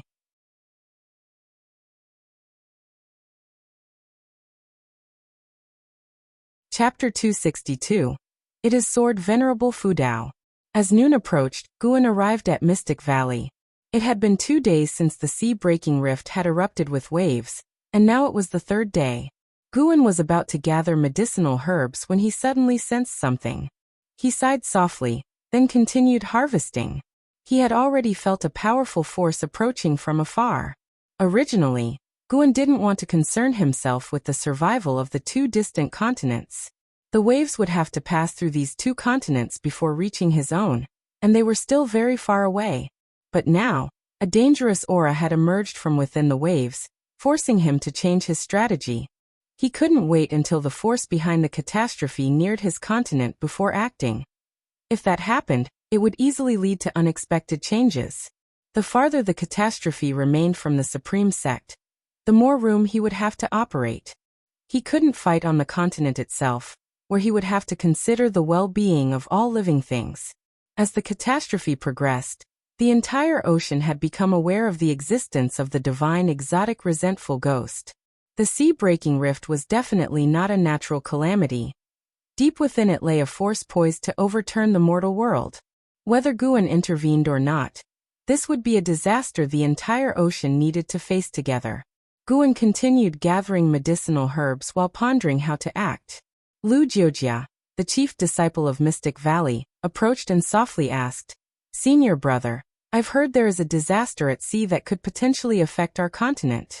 What should Mystic Valley do?" From his words, it was clear how much the Supreme Sect had progressed over the years. The disaster at sea had only been ongoing for 3 days, yet word of it had already spread within the sect. In the past, let alone 3 days, as long as the disaster didn't make landfall, inner sect disciples could go their entire lives without knowing. Naturally, we should adhere to our duties, cultivate diligently, and provide the best medicinal herbs. That is the greatest responsibility we can bear. Guan replied nonchalantly. Lu Jiujia nodded. In truth, he just wanted to gauge his senior brother's attitude. After all, His senior brother had connections within the inner sect, and would certainly know more than they did. Since his senior brother was unperturbed, he saw no reason to worry, and could reassure the valley's disciples. After Lu Jiujiao left, Guan continued picking herbs. 30 minutes later, Guan arrived at the eastern cliff of Mystic Valley, with the Blood Prison Great Saint following behind. "Master, what brings us here?" the Blood Prison Great Saint asked curiously, noticing Guan playing with a leaf. Guan stood at the edge of the cliff, looking toward the horizon. "To stop the disaster at sea," he replied. Upon hearing this, the Blood Prison Great Saint's eyes widened. He took a step forward and asked, "How will you stop it? Didn't you say the catastrophe was far from us?" Guan grasped the leaf with his left hand and pressed his right hand against the Blood Prison Great Saint's ox head. In an instant, the Great Saint's expression changed drastically, his eyes widening in shock as the image of a terrifying wave appeared in his pupil reflection. He saw the scene that Guan's divine sense had captured. At that moment, in front of the massive waves, countless great cultivators were besieging a terrifying figure 1,000 feet tall. It was a humanoid monster, wearing only pants and bare-chested. Its entire body was dark, covered with blood-red scars, as if it might split apart at any moment. Its hair was wild, with a fierce and ghostly face full of fangs, holding a bone knife, exuding dominance and arrogance. The myriad spells and divine skills cast upon it failed to shake its massive form. Its roar drowned out the thunder, turning the sea and sky into a hellish landscape. The Blood Prison Great Saint trembled at the sight of the 1,000-foot figure. The aura alone was terrifying to behold. The spells and divine skills of the cultivators were immense, resembling the power of immortals, creating a spectacle rivaling the sun and moon. The more powerful the cultivators, the more terrifying the 1,000-foot figure seemed. Guan raised his right hand, breaking the Great Saint's vision, who instinctively looked at Guan, wanting to see more. However, he saw Guan lift his left hand and wave it toward the horizon. With a casual wave, the leaf in his hand shot out like a flying sword, emitting a cold light before disappearing into the horizon. Guan then turned to leave. The Blood Prison Great Saint stood stunned for a moment, before hurriedly following him. "Master, is that all? What else? You just threw a leaf? Stop fussing." "But, what realm have you reached?" The Blood Prison Great Saint wasn't doubting Guan's success. He was just in shock. To slay such a terrifying being that many cultivators couldn't handle, with just a leaf from such a distance? What level of cultivation would one have to reach to achieve such a feat? Guan didn't answer the Great Saint's question, leaving him to ponder endlessly. Meanwhile, far over the ocean, the sky was dark, thunder roared, rain poured, and winds howled in all directions. Qi Jiuxiao held the dragon-slaying spear, flames burning around him. The rain evaporated into steam as it approached him. He bit his lip, glaring at the terrifying figure in the distance, his eyes full of struggle. Where did that thing come from? Qi Jiuxiao thought angrily. The great cultivators ahead displayed energies far beyond his reach, 12 of whom reminded him of Sword Venerable Fudao. So many great cultivators gathered. Yet they couldn't harm the 1,000-foot figure one bit. How could he not be afraid?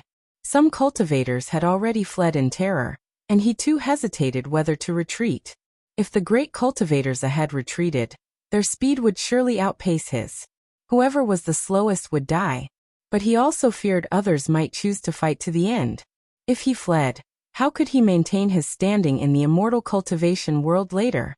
At that moment, Qi Jiuxiao vaguely heard a whistling sound. He barely had time to react before his vision suddenly brightened, his pupils moving instinctively. Time seemed to stand still, everything in the world frozen, the casting cultivators still, the roaring 1,000-foot figure halted, its terrifying stance fixed. The rain hung suspended in the air, each droplet reflecting a gleam of sword light. The churning waves presented the image of countless white flowers, strangely beautiful. A streak of sword light swiftly traversed this nearly frozen world, passing by the cultivators, dashing toward the 1,000-foot figure. The crimson eyes of the figure reflected the sword light. Boom! The head of the 1,000-foot figure was instantly blasted apart by the sword light, and the rolling giant wave behind it was dispersed, creating a huge gap, leaving all the cultivators in awe. Sunlight streamed down, revealing that the storm clouds had also been torn apart. Upon closer inspection, the sea of thunderclouds before them had been split in two, extending to the horizon where the sea met the sky. Everything happened so quickly. Not only did Qi Jiuxiao have no time to react, but even the heaven and earth flying immortals were stunned in midair, maintaining their casting poses. Under their gaze, the headless 1,000-foot figure turned to ashes, scattering with the wind. The heaven and earth flying immortals immediately turned to look in the direction from which the sword light had come, their expressions astounded but not panicked. Given the speed of that sword light, even if they had tried to defend, it would have been useless if the attacker had wanted to kill them. Who made that move? Such speed, such domineering sword intent. Could it be someone at the 9th level of the heaven and earth flying immortal realm? Even a 9th level cultivator would find it hard to be so overpowering. Which major force's domain is in that direction? The heaven and earth flying immortals communicated through divine sense, while other cultivators, after a brief silence, erupted in thunderous cheers. Qi Jiuxiao saw the unstoppable giant wave now reduced to a broken bridge, crumbling at both ends, and his expression was exceedingly complex. It was Sword Venerable Fu Dao. No mistake about it. Not only had he felt the sword intent from the heavenly repair platform, but Sword Venerable Fu Dao had also saved him, and the direction behind him was exactly that of the Supreme Sect. But how far was this place from the Supreme Sect? Could it be that Sword Venerable Fu Dao had already arrived nearby? For some reason, an absurd idea suddenly formed in Qi Jiuxiao's mind. Maybe Sword Venerable Fu Dao never left the Supreme Sect. Otherwise, why use a long-distance means to kill the enemy? At this moment someone shouted, "It's Sword Venerable Fu Dao. That direction is toward the Supreme Sect. I visited the Supreme Sect a few years ago, and felt Sword Venerable Fu Dao's sword intent." The mention of Sword Venerable Fu Dao startled all the cultivators. After the 7-star spirit realm broke apart, Sword Venerable Fu Dao's name shook the ocean. Though not universally known, most cultivators who came to aid had high-level cultivation, and somewhat knew the truth behind the disbanding of the 7-star spirit realm. If it was Sword Venerable Fu Dao, they could understand. With understanding came shock and excitement. Was Sword Venerable Fu Dao truly this powerful? A heaven and earth flying immortal raised a hand, catching a leaf. He looked at the leaf, his expression complicated. The other flying immortals also turned their gaze toward the leaf, feeling the residual sword intent from it. Before they could speak, the leaf suddenly turned to ashes, as if it had never existed. Guan returned to the 3rd Medicine Valley with the Blood Prison Great Saint, wandering around as the Great Saint's gaze followed him, eyes full of complex emotions. The waves within his heart were difficult to calm. As Guan walked, he was puzzled. It didn't yield any lifespan. Could it be that slaying the divine exotic resentful ghosts provided no lifespan? Did immortality mean having no lifespan in the first place? Though Guan felt regret, at least he had stopped a catastrophe. However, he had a feeling this was only the beginning. Stronger calamities were likely to emerge from the sea-breaking rift. What kind of being would come next? At this moment, Yu Yingying suddenly approached him and said, "Guan, in preparing to return to the Star Sea congregations." Guan asked, "Why?" "With the great catastrophe approaching, it's definitely safer back with the Star Sea congregations. I find you pretty agreeable, so are you coming with me?" "No one else can come," Yu Yingying said, glaring at him. Guan shook his head. "I won't go.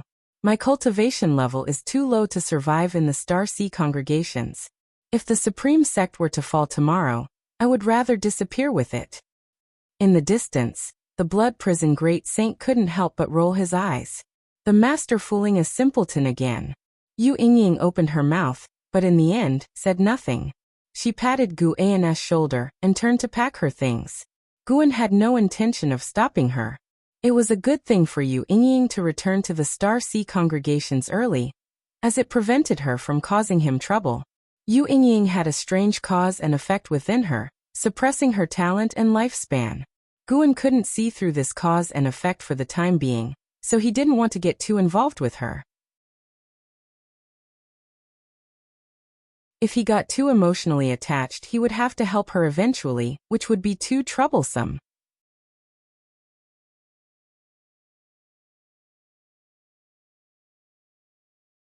Chapter 263 Million years rarely seen. Guan did not put all his strength into it, but it was enough to disperse the power within the giant wave and restore calm to the sea around the sea-breaking rift.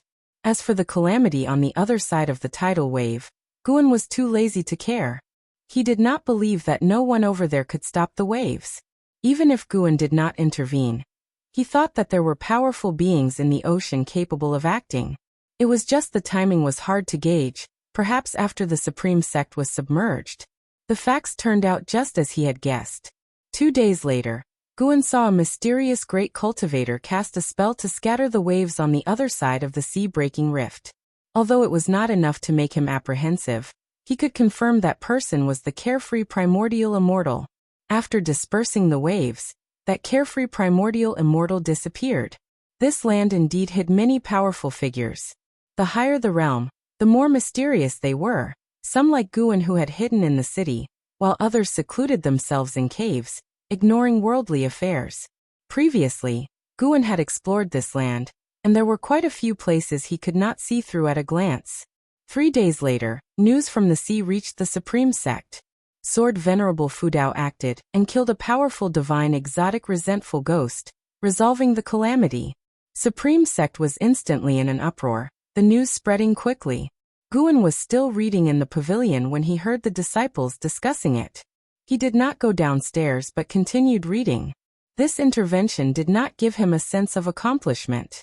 He thought he could be happy when the sea-breaking rift disappeared. However, near dusk, an event occurred that left Guan helpless.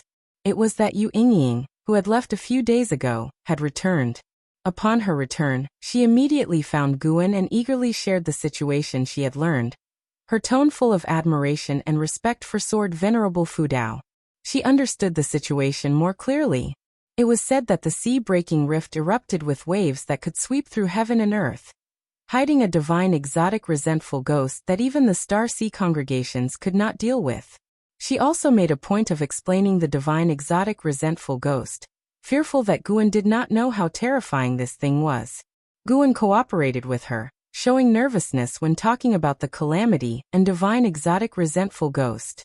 When she mentioned Sword Venerable Fudao, he became excited, greatly satisfying her emotional needs.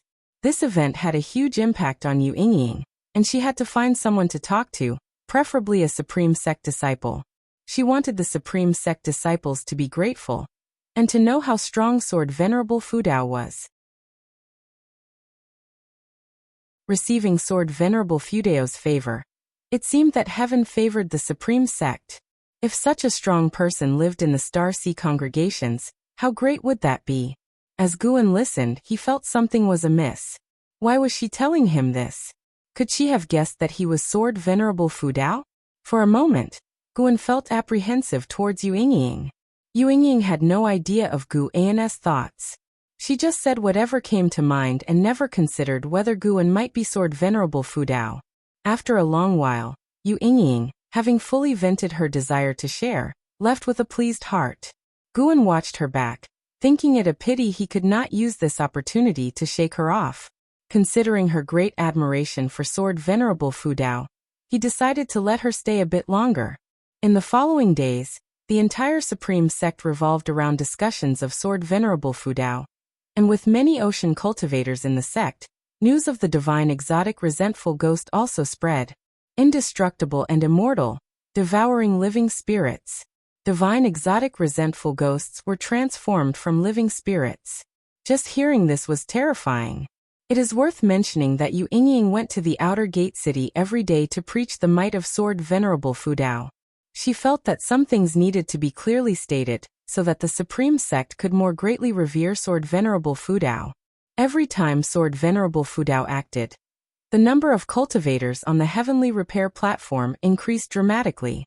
This made Zhua Yijian, who guarded the heaven cutting axe, even busier, but he was not tired, rather he became more energetic and proud. He now considered himself one of Sword Venerable Fudao's people. After all, Sword Venerable Fudao had patted him on the shoulder. Who could have such an honor? Guan observed numerous sects gathering above the sea-breaking rift, and from a glance, the number of cultivators already exceeded 5 million, and was still growing. It seemed the sea-breaking rift had caused widespread panic in the ocean.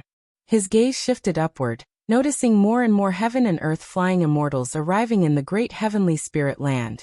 Clearly, the major oceanic powers were calling in reinforcements. This was a good thing. However, Guan recalled something. Would the increasing number of cultivators providing support lead to a rise in divine exotic resentful ghosts? He could only pray those sects could resolve the deep-seated trouble in the sea-breaking rift on their own. He was not the protagonist of this heavenly destiny. He could not be relied upon to solve everything, right? He thought it should not come to that. This land was filled with immortal spirit dynasties, and there was a mysterious continent capable of resisting his divine sense with its chi fortune. Furthermore, Guan had also seen many transcendent powers before, none of which star sea congregations or seven stars spirit realm could compare to. Star sea congregations were rulers of the ocean, but there were many rulers. With Guan's realm, he could already glimpse the chi fortune of sects and forces, and from the strength of the chi fortune, the supreme sect was less than 1/10,000th of the star sea congregations, and the star sea congregations were likewise less than 1/10,000th of that immortal spirit dynasty. Guan guessed those true first-rate powers of the world also had deployments in outer heaven. They could access more resources, nothing the star sea congregations could compare to. The commotion caused by Sword Venerable Fu Dao did not affect Guan. However, he began spending more time teaching Yang Jian. Ever since he dispersed the waves, Yang Jian had been experiencing more frequent visions, seriously affecting his cultivation.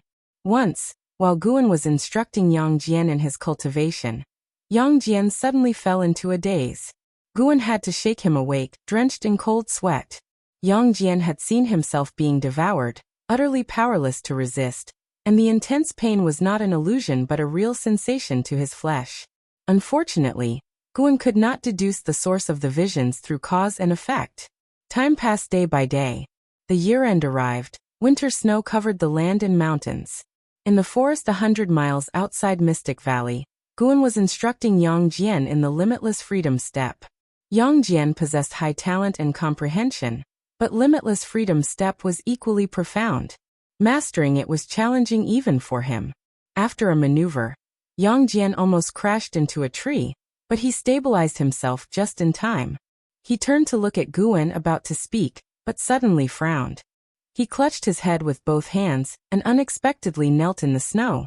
Guan sensed something was wrong and immediately used his mana to isolate this section of the forest, preventing any unusual occurrences from alarming the supreme sect. He approached Yang Jian and placed his right hand on Yang Jian's shoulder, using his own mana to assist him. In an instant, Guan felt an unknown force of cause and effect attacking. He could resist, but he hesitated for a moment and pretended to be affected. His mind was drawn into a mysterious illusion realm, with Yang Jian's consciousness present as well. Yang Jian sighed in relief upon seeing his master's figure beside him. He was about to speak but suddenly felt something and turned his head. Ahead, a pitch-black shadow appeared, walking out from the expansive snow, seemingly wearing some kind of armor based on its shape. Mystic Gang Dominator Body. A rare sight in a million years. A cold voice echoed from the front, filled with greed. Listening closely, it seemed to swallow something, chilling those who heard it to their bones.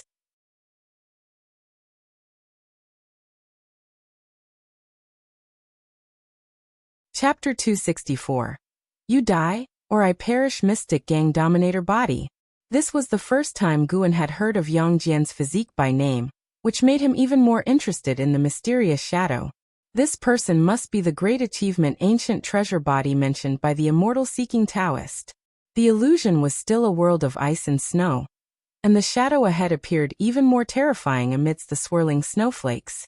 Yang Jian gritted his teeth and asked, "Who are you, and why do you keep entangling me?" Obviously, he had seen this figure in illusions before. Normally, he would be afraid, but with his master by his side, his courage swelled, leaving him only with anger.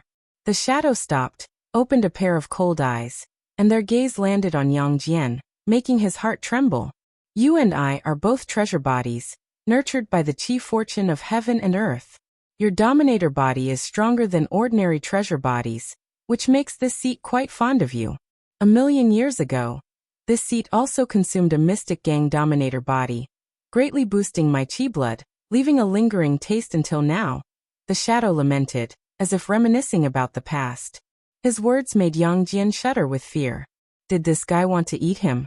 Guan took a step forward and said, "State your name, and let's see if your reputation has left any mark in this mortal world." The shadow's gaze shifted to Guan, smiling. "This seat is named Impermanence Tian. Have you ever heard of it?" Impermanence Tian? Guan fell into deep thought, having never heard this name before. Impermanence Tian continued to stare at Yang Jian and said, "This seat will soon descend upon this mortal world. I will put you last. After I consume the other treasure bodies, I will come for you. You have nowhere to run. Even if you escape to outer heaven, this seat will find you. Your only chance is to cultivate diligently and unleash the mysteries of the mystic gang dominator body to become stronger. You die or I perish."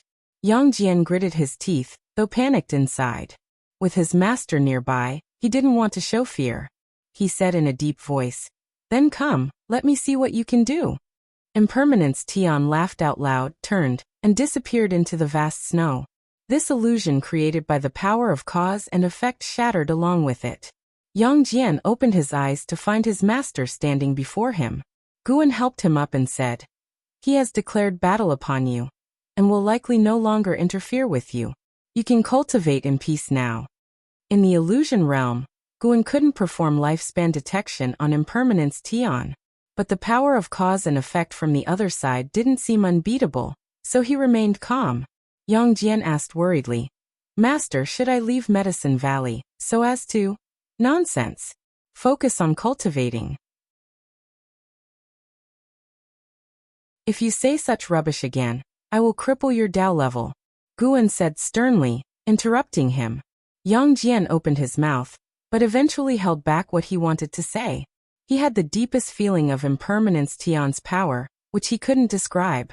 Though he believed his master wouldn't lose, he didn't want his master hurt or caught in bigger troubles, something he never wished to see. Guan didn't say he could easily handle Impermanence Tian, for he wasn't sure of Impermanence Tian's strength either. It was just an opportunity to apply pressure on Yang Jian, hoping to help him grow faster. He said he would first find other treasure bodies. Those treasure bodies must be guarded by great forces, giving you plenty of time to grow, Guan consoled. Everyone has their calamities and fates. Only by constantly overcoming them can you break the shackles. The path of immortal cultivation is inherently against the heavens. You need a heart that is resilient and fearless of anything. Yang Jian took a deep breath, his expression firming up. Yes, why think so much? Soldiers come, fight them off. Water comes, build barriers. As long as he cultivated with all his might, even if he died, what regrets would he have? Then he resumed cultivating the limitless freedom step. In the snowy winter, the world became a single color, with Guan and Yang Jian in the forest appearing very small. Days unfolded as Guan had foreseen. Impermanence Tian didn't come for Yang Jian again, and Yang Jian was no longer tormented by illusions. The New Year's festival arrived, and the Supreme Sect remained lively, unaffected by the ocean calamity. This year, the Supreme Sect began preparing for a new convention. After the new year, LV Baitian came to discuss with Guan about the upcoming convention. This time, the Supreme Sect intended to hold a physical cultivation convention where participants would not use spiritual power or Dharma treasures, relying solely on their bodies and techniques. After their discussion, LV Baitian started complaining about the subsects. The power of the subsects was growing, and LV Baitian could no longer intervene in their matters. This was the decision of the Hall of Elders and the Venerable Pavilion, clearly aimed at weakening his power. To this, Guan simply listened without commenting. There had always been internal strife in Supreme Sect at every stage, and in fact, it's the same for any sect or place.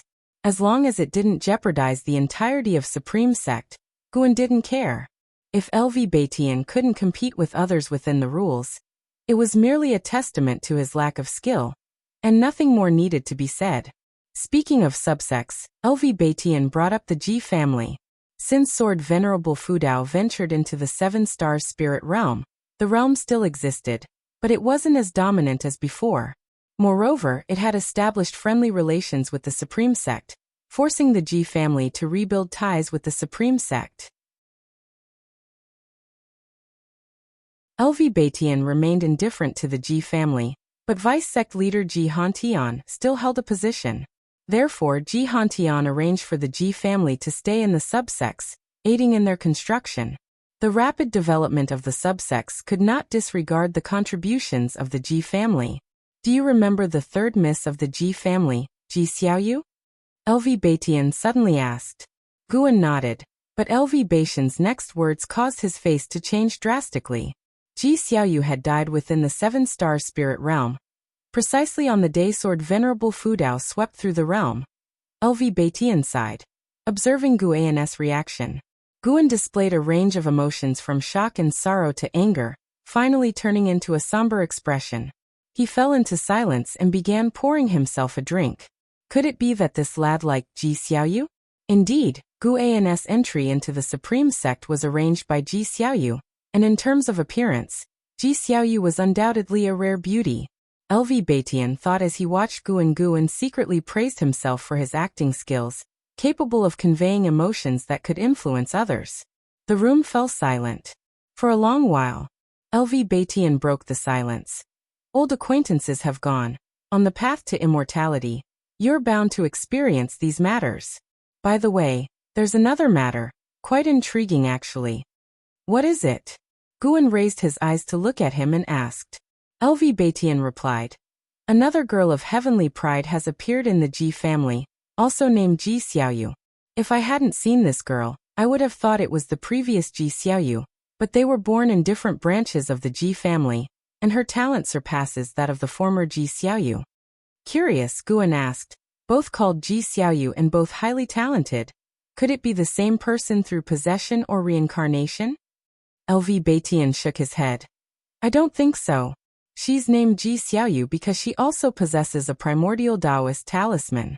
The Ji family named her in memory of the former Ji Xiaoyu. Judging by the aura of the talisman, it's not the same. A primordial Taoist talisman is formed by the cultivation level of an ancient great cultivator before they died. It seems an immortal once emerged from the Ji family. The Ji family doesn't receive the talisman. Instead, they created the primordial Taoist talisman. LV Baitian's tone was filled with emotion, his eyes wandering as if contemplating something. Guan sighed without responding. Seeing his disinterest in further conversation, LV Baitian decided not to disturb him any longer and took his leave. After LV Baitian left the third medicine valley, Guan revealed a smile. He hummed a tune and began to read. Although Xian Tianyi was no longer in Supreme Sect, his books were occasionally sent back. Green Hero Travelogue was still being updated. Guan loved authors like this who stayed true to their roots. If Xian Tianyi wrote for 1,000 years, he would read for 1,000 years. Notably, Green Hero Travelogue was now about overseas lands, which had rapidly boosted its sales. Presently, Supreme Sect disciples increasingly longed for the ocean. Spring faded into summer, bringing another year of splendid scenery. Underneath the mystic pure tree, Guan leaned against its trunk, tenderly stroking the white spirit rat napping beside him. He closed his eyes, appearing to doze, but in fact he was observing Xiaochuan's life. Xiaochuan had established a family and a career, settled in a city, living a relatively happy life, vastly different from his personality and image in Medicine Valley. He already had the air of a head of the household. Xiaochuan had a son and a daughter, and they'd hired many servants. Seeing that Xiaochuan was doing well, Guan felt at ease. After that, Guan turned his gaze toward the sea-breaking rift. Looking into the distance, the sea-breaking rift stretched long, spanning the ocean. Around the rift, one could always spot cultivators and demons venturing in and out, as well as living spirits or divine exotic resentful ghosts escaping, presenting a magnificent sight. It seemed calm, but this peace felt oppressive, like the onset of a storm. After watching for a while, Guan stood up, sensing someone approaching. Someone rode the clouds swiftly into Medicine Valley.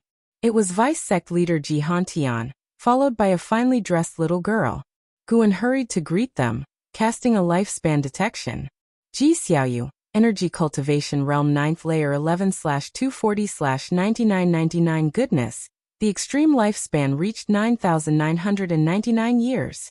The previous Ji Xiaoyu had an extreme lifespan of 8,900 years. Reborn into a new life, her extreme lifespan had increased. Could this be considered reincarnation cultivation? Ji Hantian saw Guan and smiled. When Guan approached, he spoke. I want you to look after her. She is Ji Xiaoyu, from a branch of the Ji family. Hearing this, Guan feigned a dazed look, gazing at the young Ji Xiaoyu. Ji Xiaoyu was only 11 years old, not yet reaching Ji Hantian's elbow. Her expression was calm, with eyes carrying a hint of age, reminding Guan of the previous Ji Xiaoyu's precocious maturity. Seeing Guan lost in thought, Ji Hantian explained. She just happens to have this name. LV Baitian should have mentioned it. Let her cultivate in your Medicine Valley, and I will take her away later. Saying so, Ji Hantian turned and swiftly disappeared into the horizon. Guan and Ji Xiaoyu stood on the grass, speechless, a subtle atmosphere prevailing. Just then, a figure appeared in front of Ji Xiaoyu. He squatted down to scrutinize her. It was none other than Nine-Fingered Divine Lord.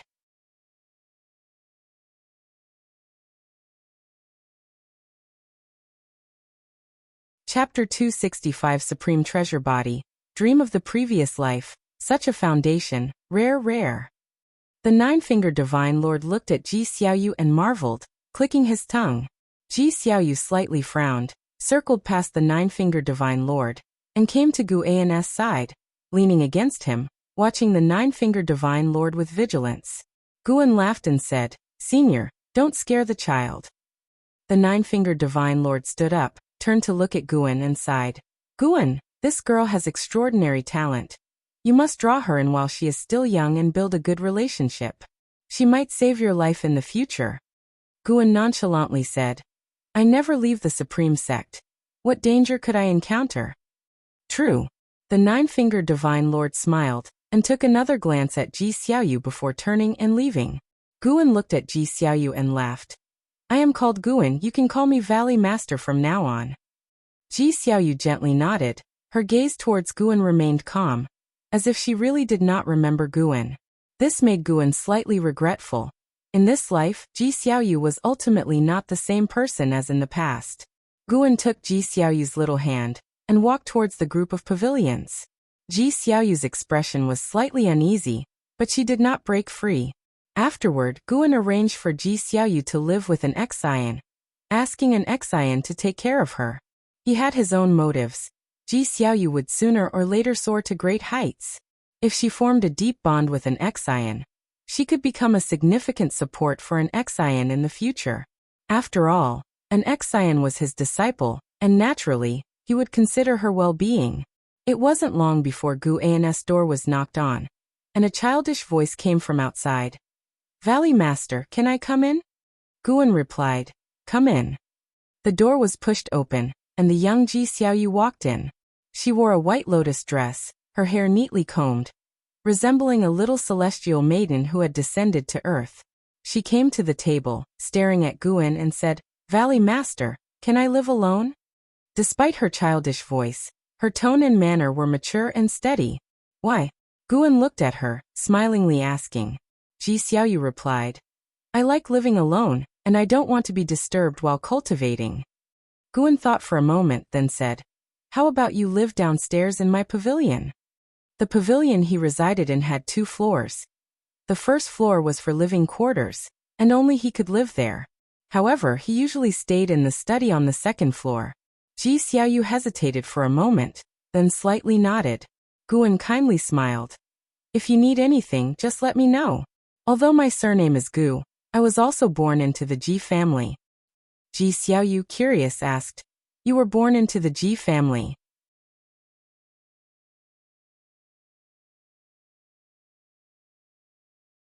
After she closed the door, Guan picked up the book on the table and continued reading. When night fell, He felt the presence of Ji Xiaoyu downstairs starting her qi absorption cultivation. He sensed the existence of a primordial Taoist talisman. The primordial Taoist talisman was still filled with incredible power, aiding Ji Xiaoyu in her cultivation. Guan did not continuously observe Ji Xiaoyu and soon focused back on reading. Blue sea and sky, islands floating in the air, birds flying together, cultivators coming and going.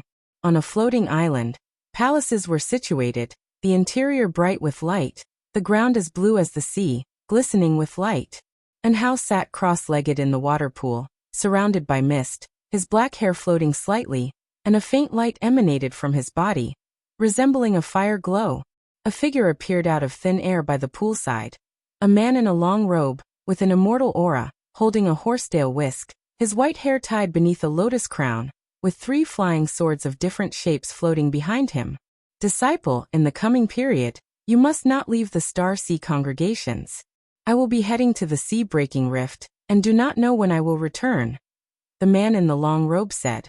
He had the title of Sage Fuchen, known as Sage Fuchen, and Hao's master in the Star Sea congregations. And Hao opened his eyes, looked at him and frowned. Why can't I leave? I don't even have divine exotic city. Clearly, he was quite displeased with Li Yi being restricted. After all, he and Li Yi came from the Supreme Sect, practically old acquaintances, and seeing an acquaintance suffer, how could he be happy?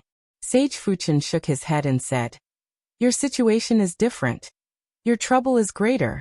There is a divine exotic resentful ghost with an ancient treasure body in the sea-breaking rift. It was once a transcendent immortal, and could traverse outer heaven, named Impermanence Tian.